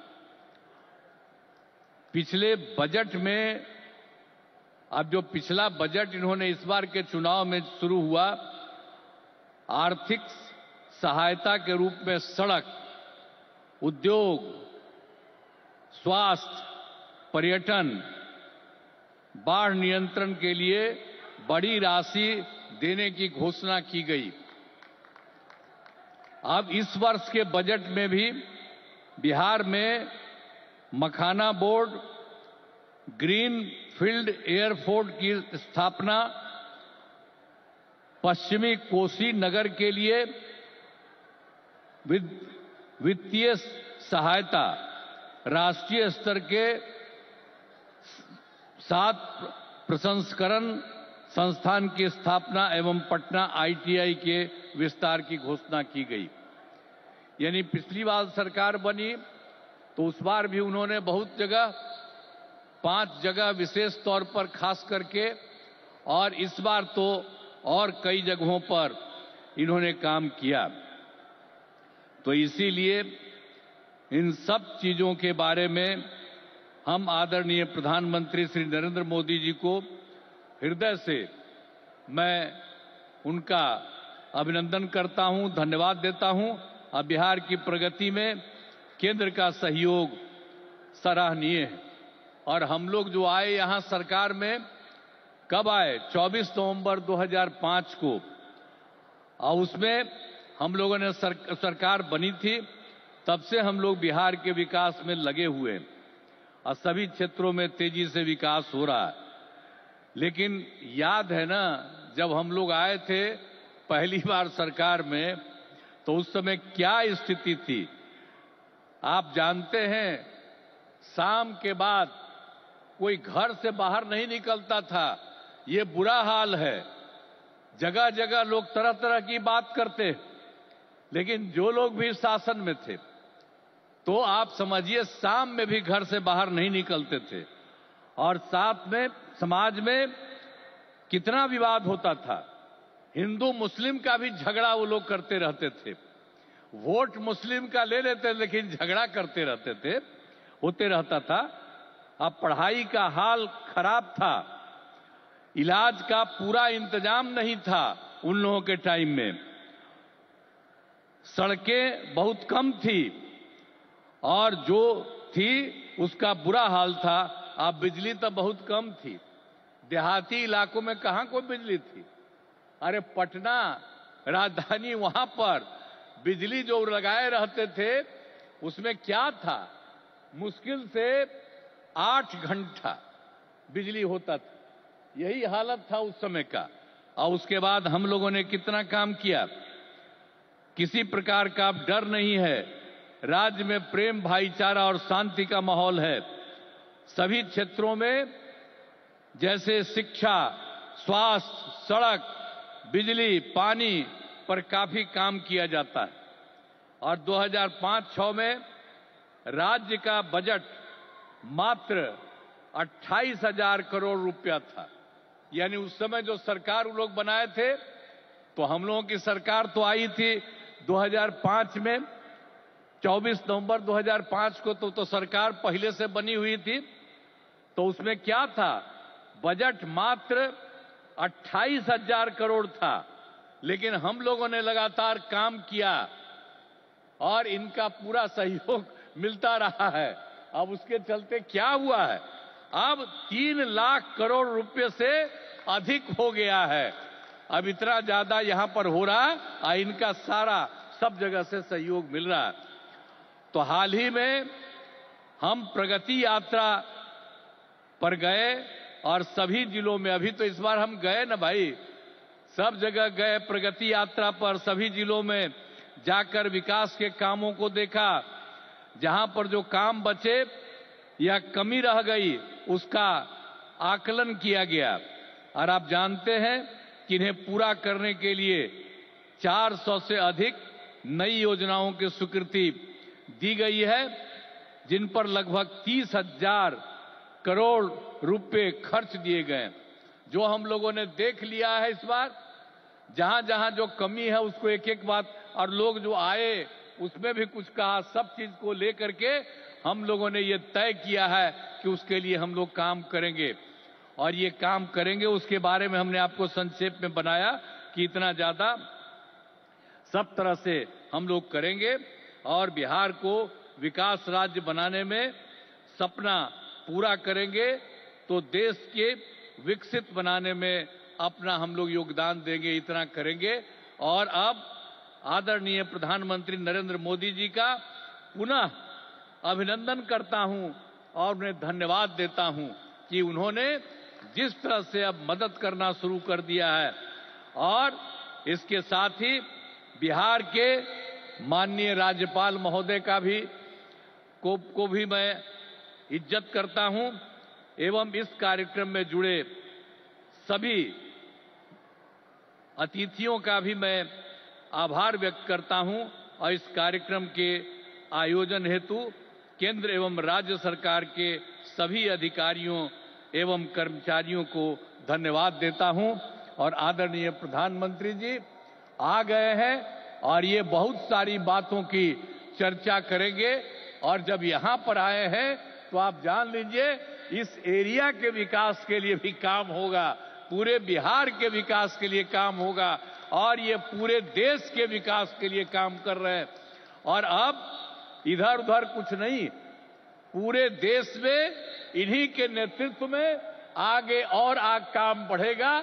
और इतना हम आपको बता देते हैं कि हम लोग मिल करके उनके नेतृत्व में ही और जिस तरह से बिहार का भी काम हम लोग कर रहे हैं, तो इसलिए अगली बार जो होने वाला है तो उसमें भी आप लोगों से यही उम्मीद करते हैं कि जैसे पहले किए थे फिर पूरे पैमाने पर सहयोग दीजिए, ताकि उनके चलते और हम लोगों के सहयोग के चलते काफी विकास होगा। और पहले क्या स्थिति थी, और आप जान लीजिए हिंदू मुस्लिम का भी झगड़ा होता था। अब कहीं हिंदू मुस्लिम का झगड़ा होता? हम लोगों ने कितना महिलाओं के लिए सब काम किया, हर क्षेत्र में महिलाओं को हम लोगों ने मौका दिया है और सब जगह से विकास हो रहा है। और हर प्रकार से जो भी हम लोगों ने इस बार सर्वे किया तो उसके बारे में पता चला कि इसमें बात हुआ था कि गरीब लोगों को देखना है, तो हम लोगों को 94 लाख परिवार के लोग गरीब, और उसमें सभी जात के, अपर कास्ट के, ऊंची जात के, पिछड़ा के, अति पिछड़ा के, दलित, महादलित, मुस्लिम, सब लोग थे। और उन लोगों को उत्थान के लिए भी हम लोग काम कर रहे हैं। तो समाज में सब के लिए काम कर रहे हैं। और पहले कहीं जाने आने का रास्ता था जी, समूह में रोज कोई चलता नहीं था, तो हम कह रहे हैं। अब जानते हैं बिहार में कितना देर तक जब जाता है, लड़का लड़की सभी पुरुष स्त्री कोई भी रात में समझ लीजिए 10 बजे 11 बजे तक बिहार में घूम रहे हैं। तो एक एक तरह से सब काम किया गया है। अब आप जो इतनी बड़ी संख्या में आए हैं श्रद्धेय प्रधानमंत्री जी की बात सुनने के लिए, इसके लिए मैं आपका अभिनंदन करता हूं। और आप जान लीजिए कि सब लोग आदरणीय प्रधानमंत्री जी के पक्ष में हैं और इसीलिए पूरे तौर पर देश का विकास होगा, अब बिहार भी आगे बढ़ेगा। तो इन्हीं शब्दों के साथ मैं उनका अभिनंदन करता हूं और आप सबको धन्यवाद देता हूं। बहुत बहुत धन्यवाद। जय हिंद।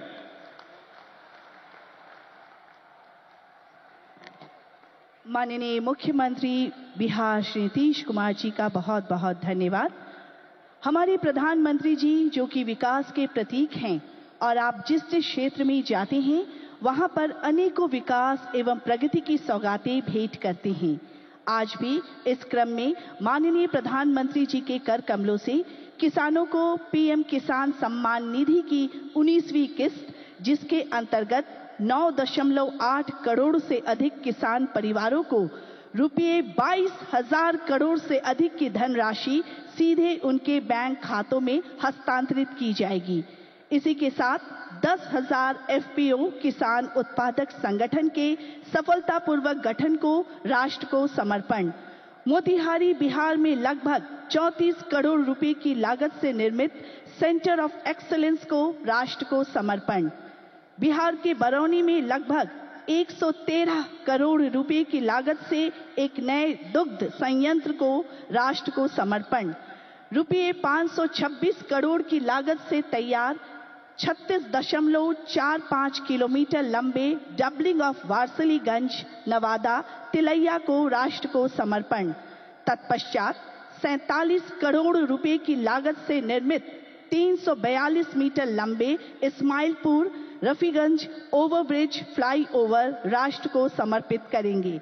माननीय प्रधानमंत्री जी से करबद्ध निवेदन है कि वे अपने कर कमलों से बटन दबाकर सभी जन कल्याणकारी और विकास योजनाओं का शुभारंभ करें। इसके साथ ही एक ऑडियो वीडियो प्रस्तुति द्वारा इसके बारे में महत्वपूर्ण जानकारी प्राप्त करेंगे।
यशस्वी प्रधानमंत्री श्री नरेंद्र मोदी जी के नेतृत्व में हमारे किसानों की समृद्धि के लिए और खेती को आधुनिक और लाभकारी बनाने के लिए बीते 10 वर्षों में अथक और समग्र प्रयास किए गए हैं।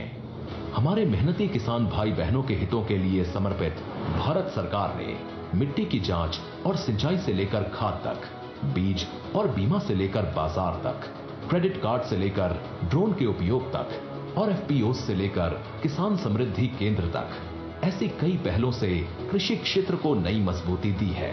आज हमारी सरकार का हर निर्णय, हर नीति विकसित भारत को समर्पित है और विकसित भारत का बहुत बड़ा आधार हमारे किसान हैं। किसानों को सशक्त बनाने की दिशा में आज कई बड़े कदम उठाए गए। इसी दिशा में किसानों को सशक्त बनाने और उनकी मेहनत व समर्पण को सम्मान देने के उद्देश्य से शुरू की गई प्रधानमंत्री किसान सम्मान निधि योजना ने 6 वर्ष पूरे कर लिए हैं। ये योजना विश्व की सबसे बड़ी डायरेक्ट बेनिफिट ट्रांसफर डीबीटी योजनाओं में से एक है। इस योजना के तहत किसानों को हर साल 6,000 रुपए की राशि सीधे उनके बैंक खातों में भेजी जाती है। अब तक करीब 3.5 लाख करोड़ रुपए की राशि सीधे किसानों के बैंक खातों में ट्रांसफर की जा चुकी है, जिससे उनकी आर्थिक स्थिति मजबूत हुई है। पीएम किसान के 85% से अधिक लाभार्थी छोटे व सीमांत किसान हैं। इस योजना में महिला किसानों की भागीदारी भी लगातार बढ़ रही है, जिससे ग्रामीण अर्थव्यवस्था में महिलाओं की सशक्त भूमिका को बल मिल रहा है। पीएम किसान से किसान साथियों को नए कृषि उपकरण, उच्च गुणवत्ता वाले बीज और उर्वरक खरीदने में मदद मिली है, जिससे उत्पादकता बढ़ी है और उनकी आय में वृद्धि हुई है। पीएम किसान के मजबूत डिजिटल इंफ्रास्ट्रक्चर और पारदर्शिता ने बिचौलियों की भूमिका को समाप्त कर दिया है। 9 लाख से ज्यादा वन क्षेत्र के किसानों और 16,500 से अधिक सीमावर्ती गांवों के किसानों को भी योजना का लाभ मिल रहा है। कृषि और किसान कल्याण को प्राथमिकता देते हुए केंद्र सरकार ने अन्नदाता को उनकी उपज का उचित मूल्य दिलाने के लिए गत 10 वर्षों में 20 लाख करोड़ रुपए से अधिक की राशि से एमएसपी पर गेहूं, धान, कपास, दलहन और तिलहन फसलों की खरीद की है। इतना ही नहीं, 12 लाख करोड़ रुपए की उर्वरक सब्सिडी से किसानों को उचित मूल्य पर पर्याप्त और गुणवत्ता वाले उर्वरक की उपलब्धता सुनिश्चित की है, जो भारत सरकार की सतत प्रतिबद्धता को दिखाता है। माननीय प्रधानमंत्री श्री नरेंद्र मोदी जी के नेतृत्व में केंद्र सरकार पशुपालकों की आय वृद्धि के लिए निरंतर प्रयासरत है। इन्हीं सभी प्रयासों के कारण आज भारत विश्व में दुग्ध उत्पादन में प्रथम स्थान पर है। साथ ही पशु रोगों की रोकथाम के लिए मुंह और खुरपका रोग यानी एफएमडी के 100 करोड़ से अधिक टीके लगाए जा चुके हैं। इस साल के बजट में भी किसान कल्याण के लिए कई महत्वपूर्ण निर्णय लिए गए हैं, जिनमें प्रधानमंत्री धन धान्य कृषि योजना शामिल है, जो कम उत्पादकता वाले 100 जिलों में सिंचाई, गुणवत्तापूर्ण बीज और खाद उर्वरक प्रदान कर भूमि की उपजाऊ क्षमता बढ़ाने पर केंद्रित है। इसके अलावा कपास उत्पादकता एवं दलहन आत्मनिर्भरता मिशन के तहत किसानों को अधिक उपज, उचित मूल्य और निर्यात के अवसर उपलब्ध कराने का लक्ष्य है। बिहार में मखाना बोर्ड की स्थापना से मखाना उत्पादन को बढ़ावा मिलेगा, जिससे किसानों को बेहतर कीमत और प्रसंस्करण सुविधाएं मिलेंगी। आज प्रधानमंत्री श्री नरेंद्र मोदी जी द्वारा पीएम किसान सम्मान निधि की 19वीं किश्त के तहत 9 करोड़ 80 लाख से अधिक किसानों के बैंक खातों में 22,000 करोड़ रुपए से अधिक की सम्मान राशि का सीधा हस्तांतरण किसान सम्मान की इसी अटूट श्रृंखला का प्रमाण है। इसके साथ ही प्रधानमंत्री जी के द्वारा 10,000 किसान उत्पादक संगठनों का राष्ट्र को समर्पण, भारत सरकार के राष्ट्रीय गोकुल मिशन के तहत मोतीहारी में उत्कृष्टता केंद्र का लोकार्पण, जिससे भारत की देशी नस्लों के संरक्षण एवं संवर्धन को नई दिशा मिलेगी और 5 लाख से अधिक किसानों को लाभ होगा। आज बरौनी में दुग्ध संयंत्र का उद्घाटन भी डेयरी किसानों के हितों को सुनिश्चित करने की ओर अहम कदम है, जिससे डेयरी सहकारिता से जुड़े किसानों की आय में तेजी से वृद्धि होगी। ऐसे ही समर्पित प्रयासों से विकसित भारत के लिए समृद्ध किसान का संकल्प सशक्त होता रहेगा।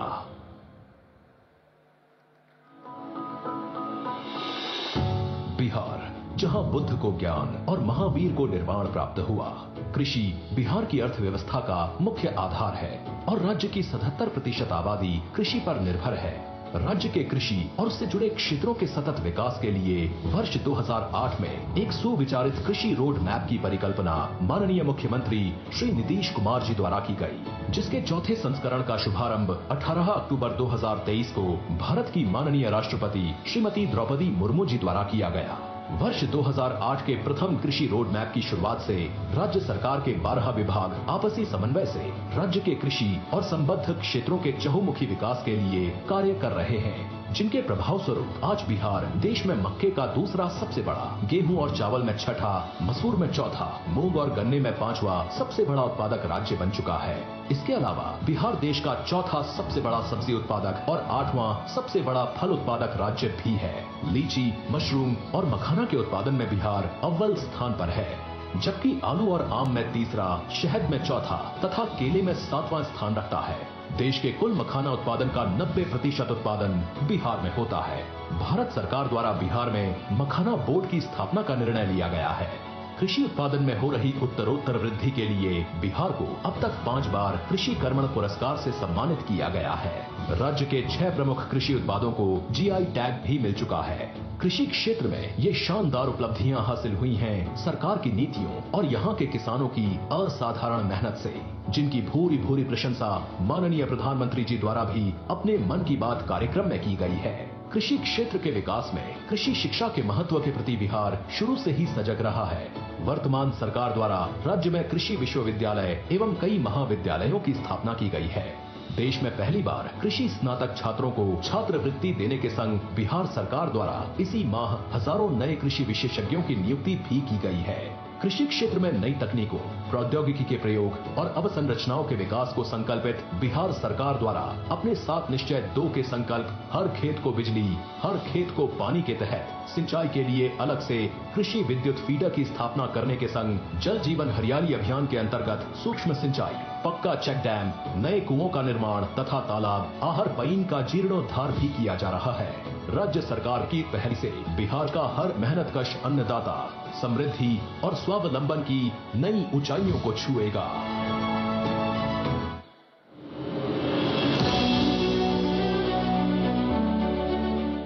विकसित भारत के लिए विकसित बिहार का निर्माण, ये है डबल इंजन सरकार का संकल्प।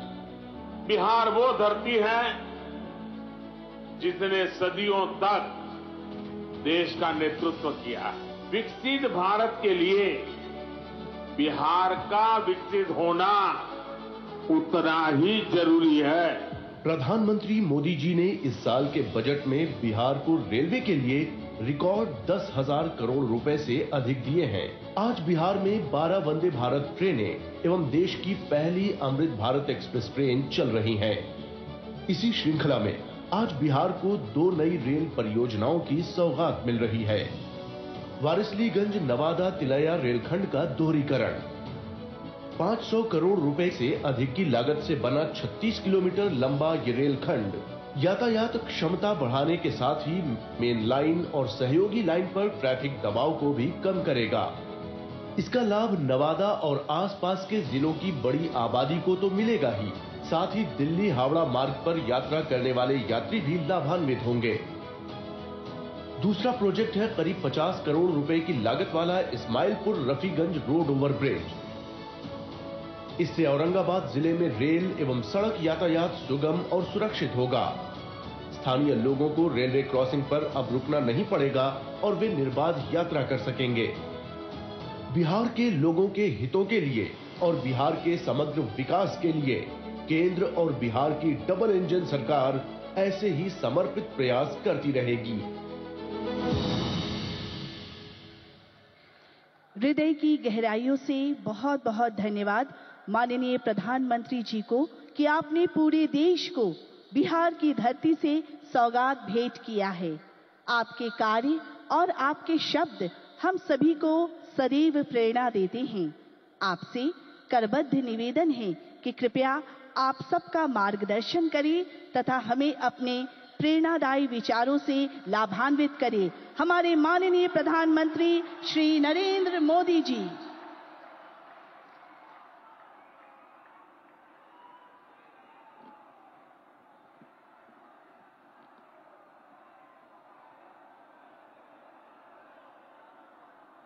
भारत माता की। अंगराज दानवीर कर्ण की धरती, महर्षि मैही के तपस्थली, भगवान वासुपूज्य के पंच कल्याणक भूमि, विश्व प्रसिद्ध विक्रमशिला महाविहार,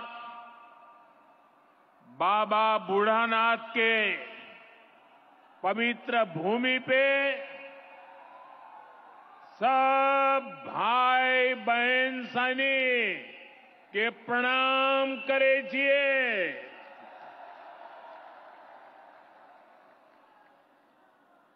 मंच पर विराजमान राज्यपाल श्रीमान आरिफ मोहम्मद खान जी, बिहार के लोकप्रिय एवं बिहार के विकास के लिए समर्पित हमारे लाडले मुख्यमंत्री नीतीश कुमार जी, केंद्रीय मंत्रिमंडल में मेरे सहयोगी शिवराज सिंह चौहान जी, जीतन राम मांझी जी, ललन सिंह जी, गिरिराज सिंह जी, चिराग पासवान जी, राज्य मंत्री श्रीमान रामनाथ ठाकुर जी, बिहार सरकार के उप मुख्यमंत्री सम्राट चौधरी जी, विजय सिन्हा जी, राज्य के अन्य मंत्री एवं जनप्रतिनिधिगण, उपस्थित महानुभाव और बिहार के मेरे प्यारे भाइयों और बहनों, आज हमारे साथ देश के कोने कोने में कई मुख्यमंत्री, कई मंत्री और करोड़ों करोड़ों किसान भी आज इस कार्यक्रम में हमारे साथ जुड़े हुए हैं। मैं उन सबको भी आदरपूर्वक नमन करता हूं। साथियों, महाकुंभ के समय में मंदरांचल की इस धरती पर आना अपने आप में बड़ा सौभाग्य है। इस धरती में आस्था भी है, विरासत भी है और विकसित भारत का सामर्थ्य भी है। ये शहीद तिलका मांझी की धरती है, ये सिल्क सिटी भी है। बाबा अजगैबीनाथ की इस पावन धरा में इस समय महाशिवरात्रि की भी खूब तैयारियां चल रही हैं। ऐसे पवित्र समय में मुझे पीएम किसान निधि की एक और किस्त देश के करोड़ों किसानों को भेजने का सौभाग्य मिला है। करीब 22,000 करोड़ रुपए एक क्लिक पर देश भर के किसानों के खाते में पहुंचे हैं। और जैसे ही अभी मैंने क्लिक दबाई, मैं देख रहा था यहां पर भी जो राज्यों के दृश्य दिख रहे थे, यहां भी कुछ लोगों की तरफ मेरी नजर गई। वो फटाफट अपने मोबाइल देख रहे थे कि पैसा आया कि नहीं आया, और तुरंत उनकी आंखों में चमक दिखाई देती थी।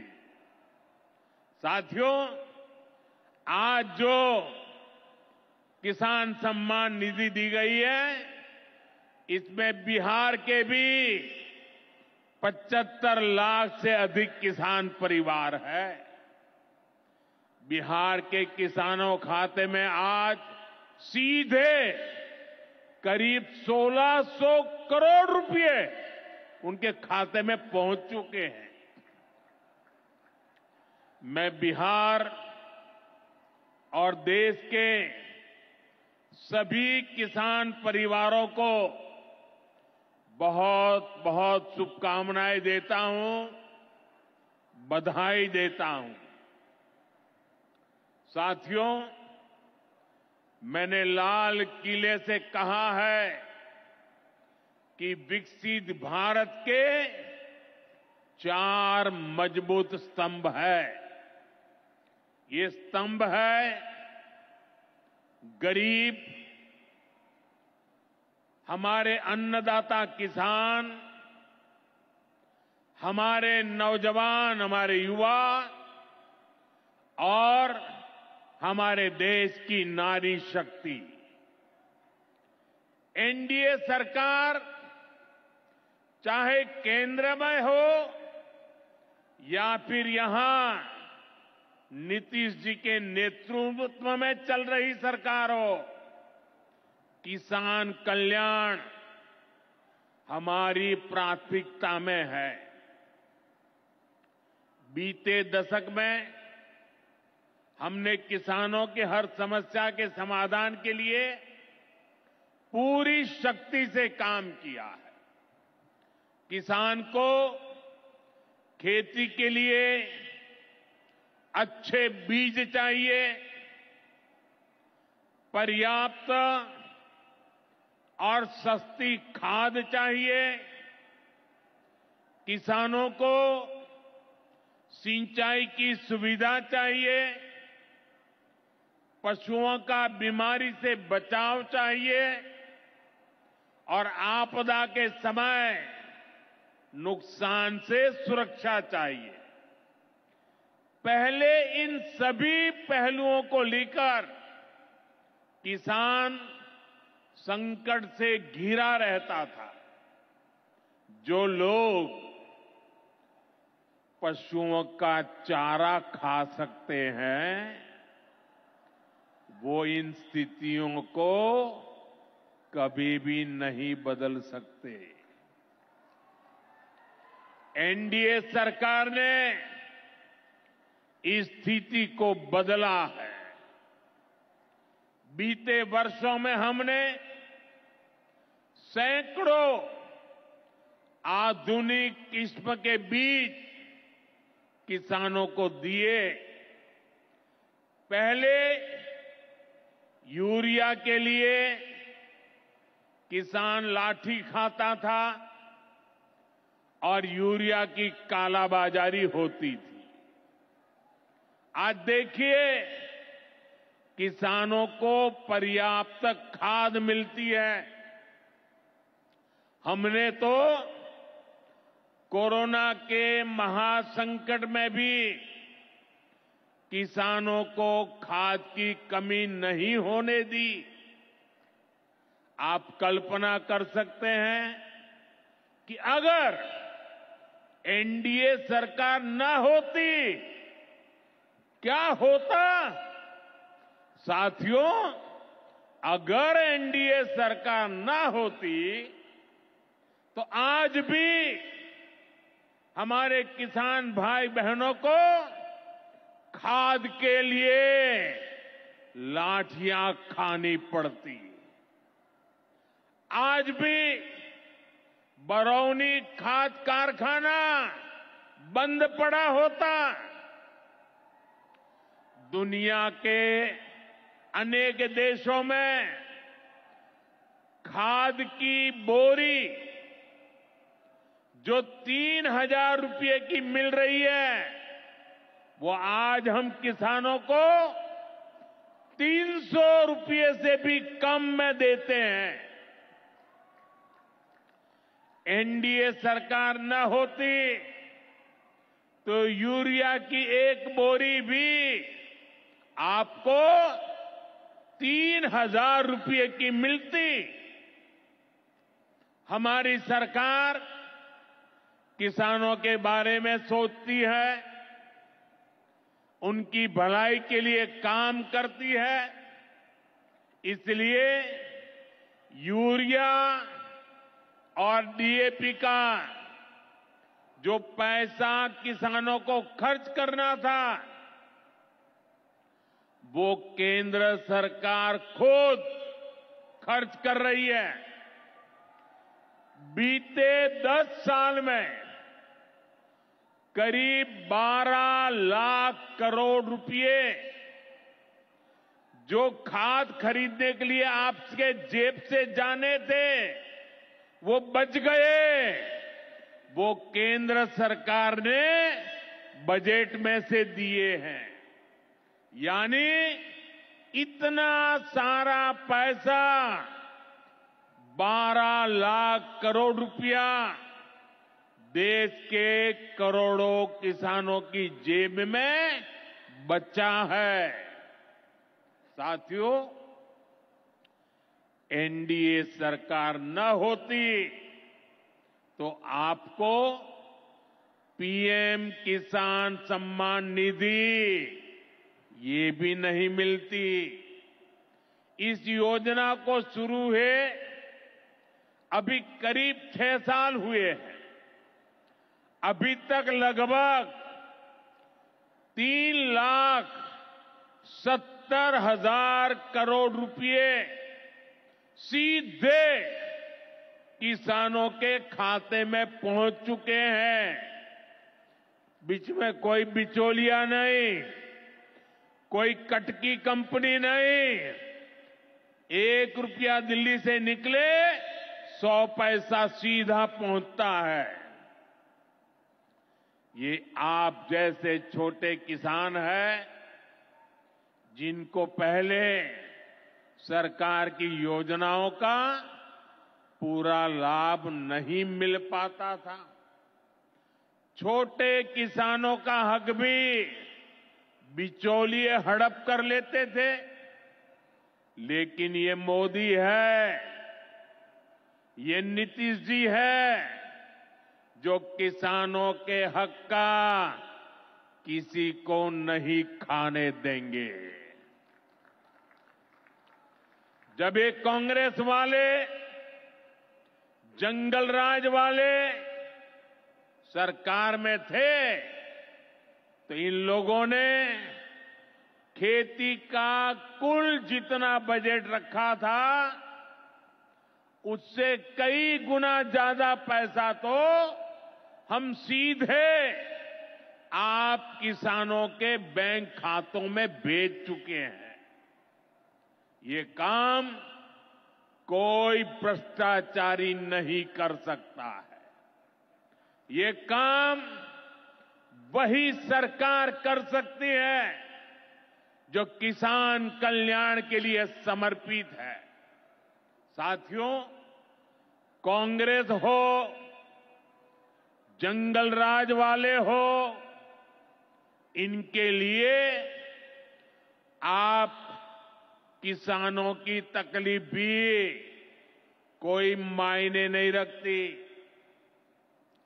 पहले जब बाढ़ आती थी, सूखा पड़ता था, ओला पड़ता था, तो ये लोग किसानों को अपने हाल पर छोड़ देते थे। 2014 में जब आपने एनडीए को आशीर्वाद दिया तो मैंने कहा ऐसे नहीं चलेगा।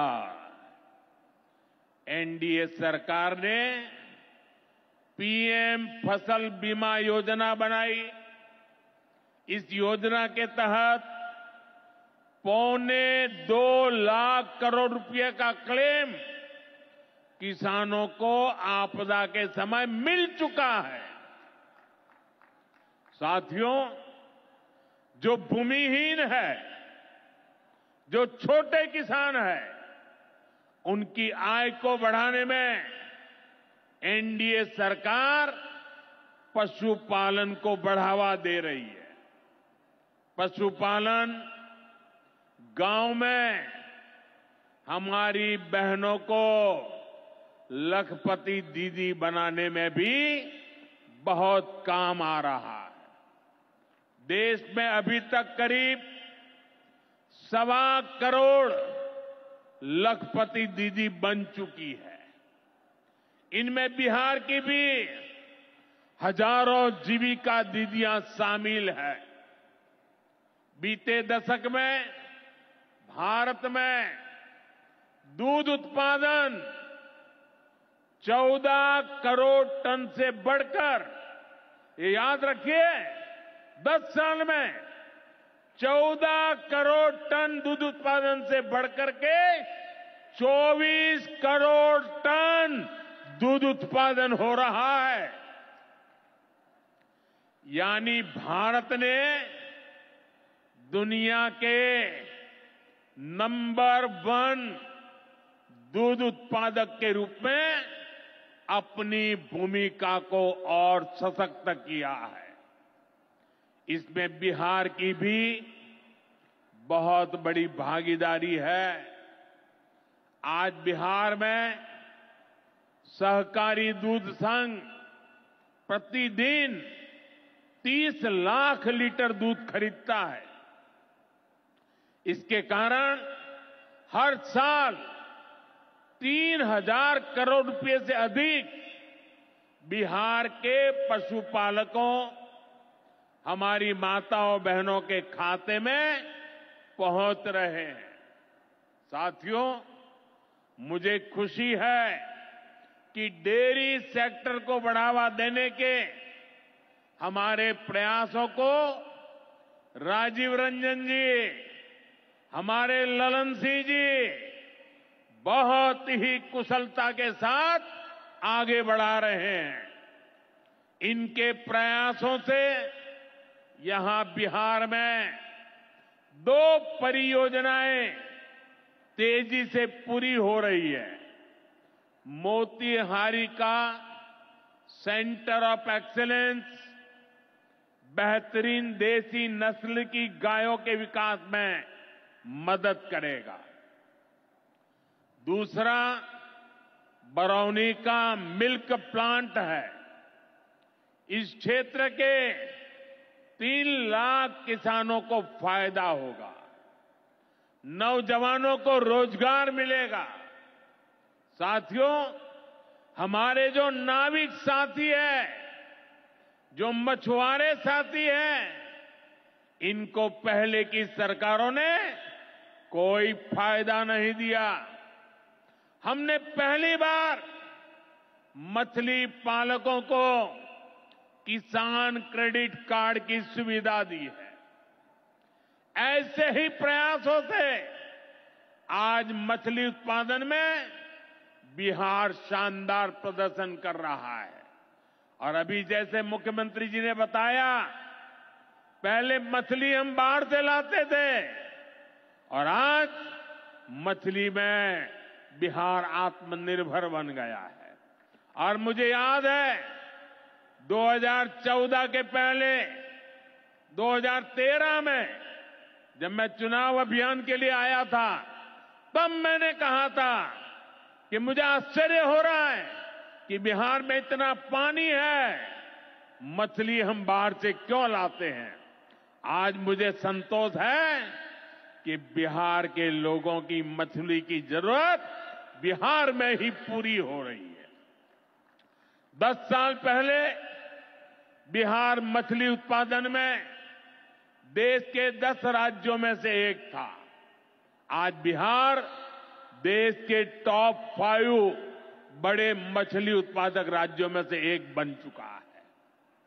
फिशरीज सेक्टर पर हमारे फोकस का बहुत बड़ा फायदा हमारे छोटे किसानों को हुआ है, मछुआरे साथियों को हुआ है। भागलपुर की पहचान तो गंगा जी में रहने वाली डॉल्फिन से भी होती रही है। ये नमामि गंगे अभियान की भी बहुत बड़ी सफलता है। साथियों, बीते वर्षों में सरकार के प्रयासों से भारत का कृषि निर्यात बहुत अधिक बढ़ा है। इससे किसानों को उनकी उपज की ज्यादा कीमत मिलने लगी है। कई कृषि उत्पाद ऐसे हैं जिनका पहली बार निर्यात शुरू हुआ है, एक्सपोर्ट हो रहा है। अब बारी बिहार के मखाना की है।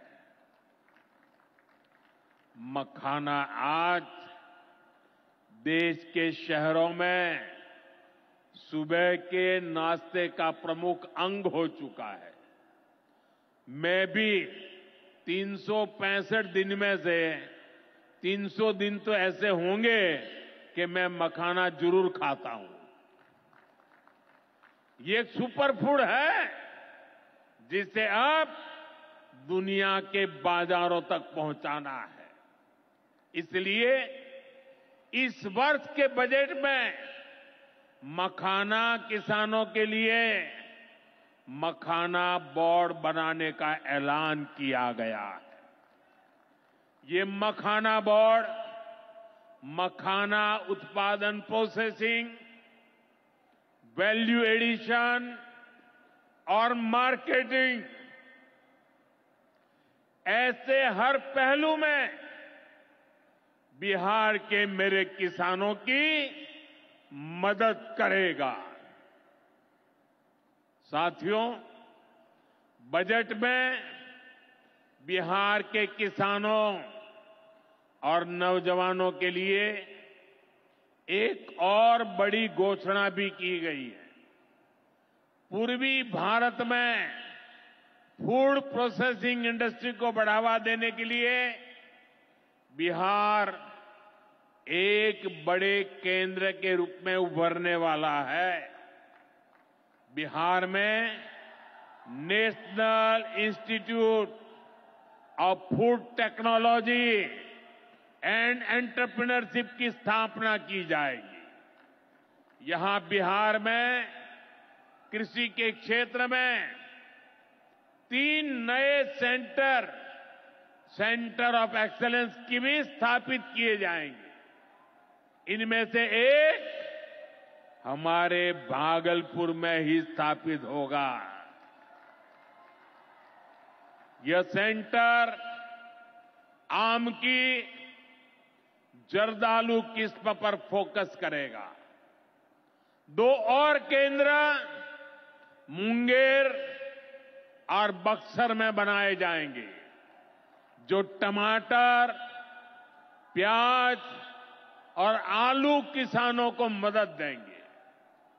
यानी किसान हित के निर्णय लेने में हम कोई कसर बाकी नहीं छोड़ रहे। साथियों, आज भारत कपड़े का भी बहुत बड़ा निर्यातक बन रहा है। देश में कपड़ा उद्योग को बल देने के लिए अनेक कदम उठाए जा रहे हैं। भागलपुर में तो कहा जाता है कि यहां पेड़ भी सोना उगलते हैं। भागलपुरी सिल्क, टसर सिल्क पूरे हिंदुस्तान में मशहूर है। दुनिया के दूसरे देशों में भी टसर सिल्क की डिमांड लगातार बढ़ रही है। केंद्र सरकार रेशम उद्योग को बढ़ावा देने के लिए फैब्रिक और yarn dyeing unit, fabric printing unit, fabric processing unit ऐसे इंफ्रास्ट्रक्चर निर्माण पर बहुत जोर दे रही है। इससे भागलपुर के बुनकर साथियों को आधुनिक सुविधाएं मिलेगी और उनके उत्पाद दुनिया के कोने कोने में पहुंच पाएंगे। साथियों, बिहार की एक और बहुत बड़ी समस्या का समाधान एनडीए सरकार कर रही है। नदियों पर पर्याप्त पुल न होने के कारण बिहार को अनेक समस्याएं होती है। आपको आने जाने में दिक्कत ना हो, इसके लिए हम तेजी से काम कर रहे हैं। अनेकों पुल बनवा रहे हैं। यहां गंगा जी पर 4 लेन के पुल के निर्माण का भी तेजी से काम चल रहा है। इस पर 1100 करोड़ रुपए से ज्यादा खर्च किए जा रहे हैं। साथियों, बिहार में बाढ़ से भी बहुत नुकसान होता है। इसके लिए भी हमारी सरकार ने हजारों करोड़ रुपए के प्रोजेक्ट स्वीकृत किए हैं। इस वर्ष के बजट में तो पश्चिमी कोसी नहर ERM परियोजना के लिए मदद देने की घोषणा की गई है। इस परियोजना से मिथिलांचल क्षेत्र में 50,000 हेक्टेयर भूमि सिंचाई के दायरे में आएगी। इससे लाखों किसान परिवारों को लाभ होगा। साथियों, एनडीए सरकार किसानों की आय बढ़ाने के लिए अलग अलग स्तर पर काम कर रही है। भारत में उत्पादन बढ़े, दलहन और तिलहन में हम आत्मनिर्भर हो, यहां ज्यादा से ज्यादा फूड प्रोसेसिंग उद्योग लगे और हमारे किसानों के उत्पाद दुनिया भर तक पहुंचे। इसके लिए सरकार एक के बाद एक नए कदम उठा रही है। मेरा तो सपना है कि दुनिया की हर रसोई में भारत के किसान का उगाया कोई न कोई उत्पाद होना ही चाहिए। इस वर्ष के बजट ने भी इसी विजन को आगे बढ़ाया है। बजट में एक बहुत ही बड़ी पीएम धन धान्य योजना की घोषणा की गई है। इसके तहत देश के 100 ऐसे जिलों की पहचान की जाएगी जहां सबसे कम फसल उत्पादन होती है। फिर ऐसे जिलों में खेती को बढ़ावा देने के लिए विशेष अभियान चलाया जाएगा। दलहन में आत्मनिर्भरता के लिए मिशन मोड पर काम किया जाएगा। किसान ज्यादा से ज्यादा दालें उगाए, इसके लिए किसानों को प्रोत्साहन मिलेगा। दालों की एमएसपी पर खरीद को और अधिक बढ़ाया जाएगा। साथियों, आज का दिन एक और वजह से बहुत खास है।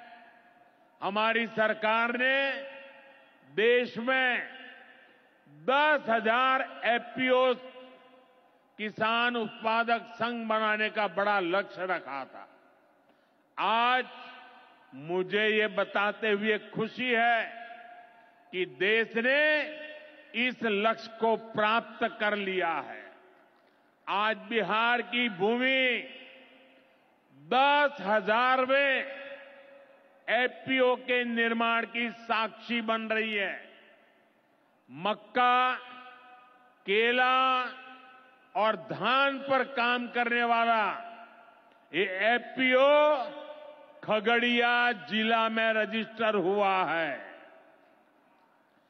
एफपीओ सिर्फ एक संगठन नहीं होता, ये किसानों की आय बढ़ाने वाली अभूतपूर्व शक्ति है। एफपीओ की ये शक्ति छोटे छोटे किसानों को बाजार के बड़े लाभ सीधे उपलब्ध कराती है। एफपीओ के जरिए आज तमाम ऐसे अवसर हमारे किसान भाइयों बहनों को सीधे मिल रहे हैं जो पहले उपलब्ध नहीं थे।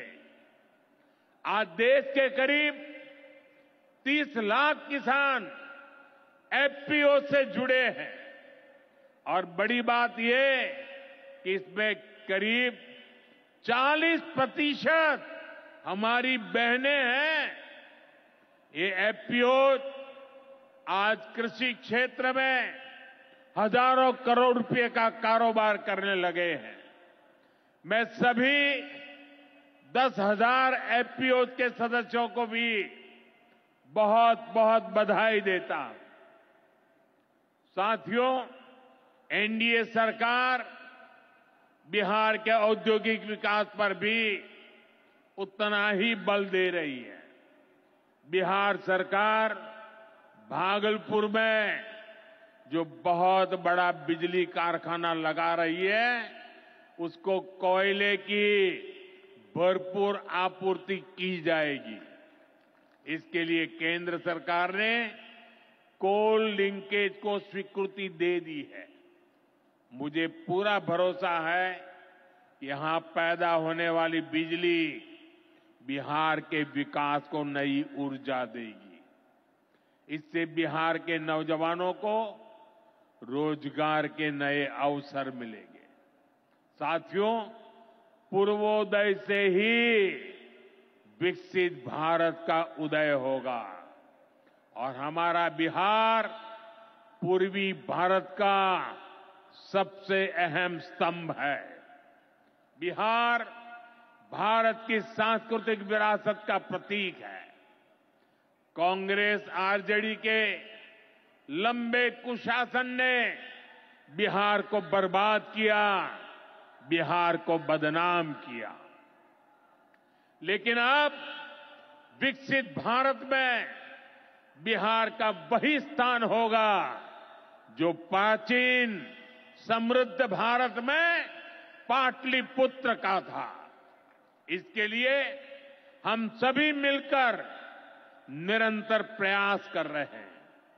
बिहार में आधुनिक कनेक्टिविटी के लिए, सड़कों के नेटवर्क के लिए, जन कल्याण की योजनाओं के लिए एनडीए सरकार प्रतिबद्ध होकर काम कर रही है।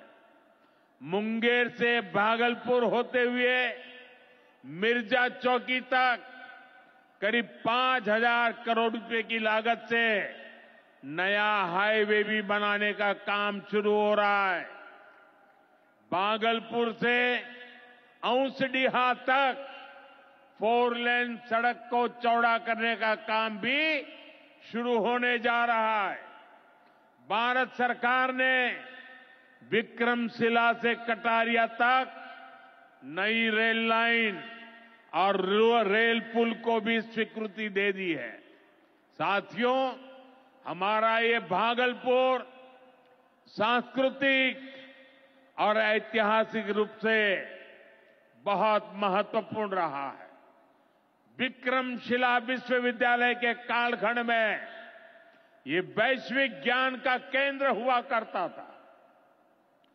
हम नालंदा विश्वविद्यालय के प्राचीन गौरव को आधुनिक भारत से जोड़ने का काम शुरू कर चुके हैं। नालंदा विश्वविद्यालय के बाद अब विक्रमशिला में भी सेंट्रल यूनिवर्सिटी बनाई जा रही है। जल्द ही केंद्र सरकार इस पर काम शुरू करने वाली है। मैं नीतीश जी, विजय जी, सम्राट जी सहित बिहार सरकार की पूरी टीम को बधाई देता हूं। आप इस प्रोजेक्ट से जुड़ी जरूरतों को पूरा करने में तेजी से जुटे हैं। साथियों, एनडीए सरकार भारत की गौरवशाली विरासत के संरक्षण और वैभवशाली भविष्य के निर्माण के लिए एक साथ काम कर रही है।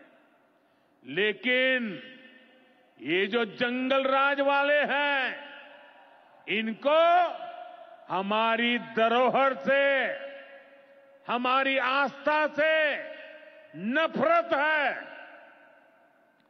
इस समय प्रयागराज में एकता का महाकुंभ चल रहा है।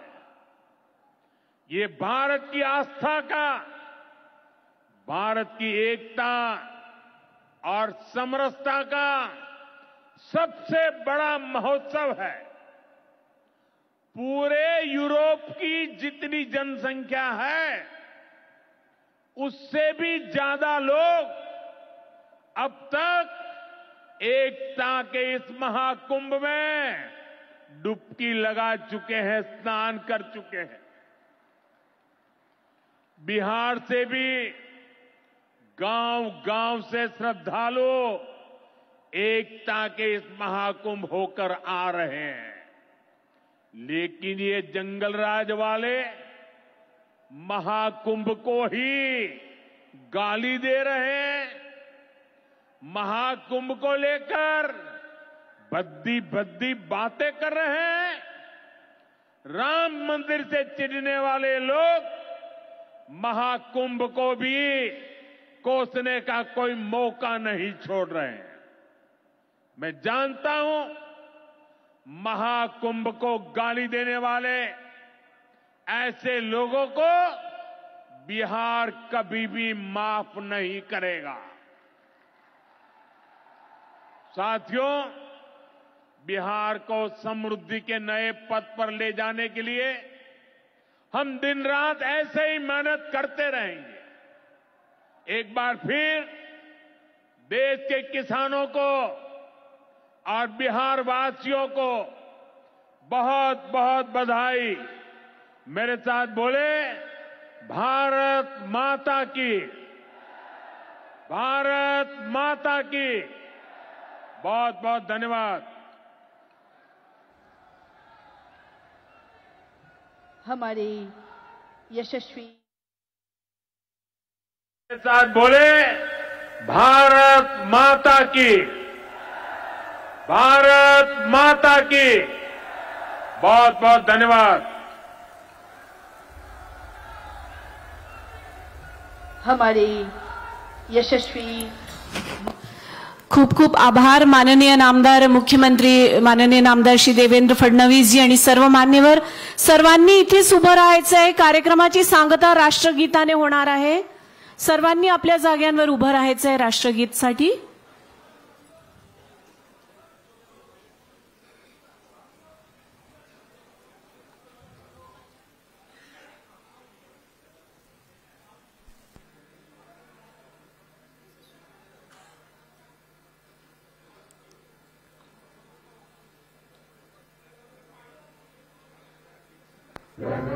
मन अधिनायक जय हे।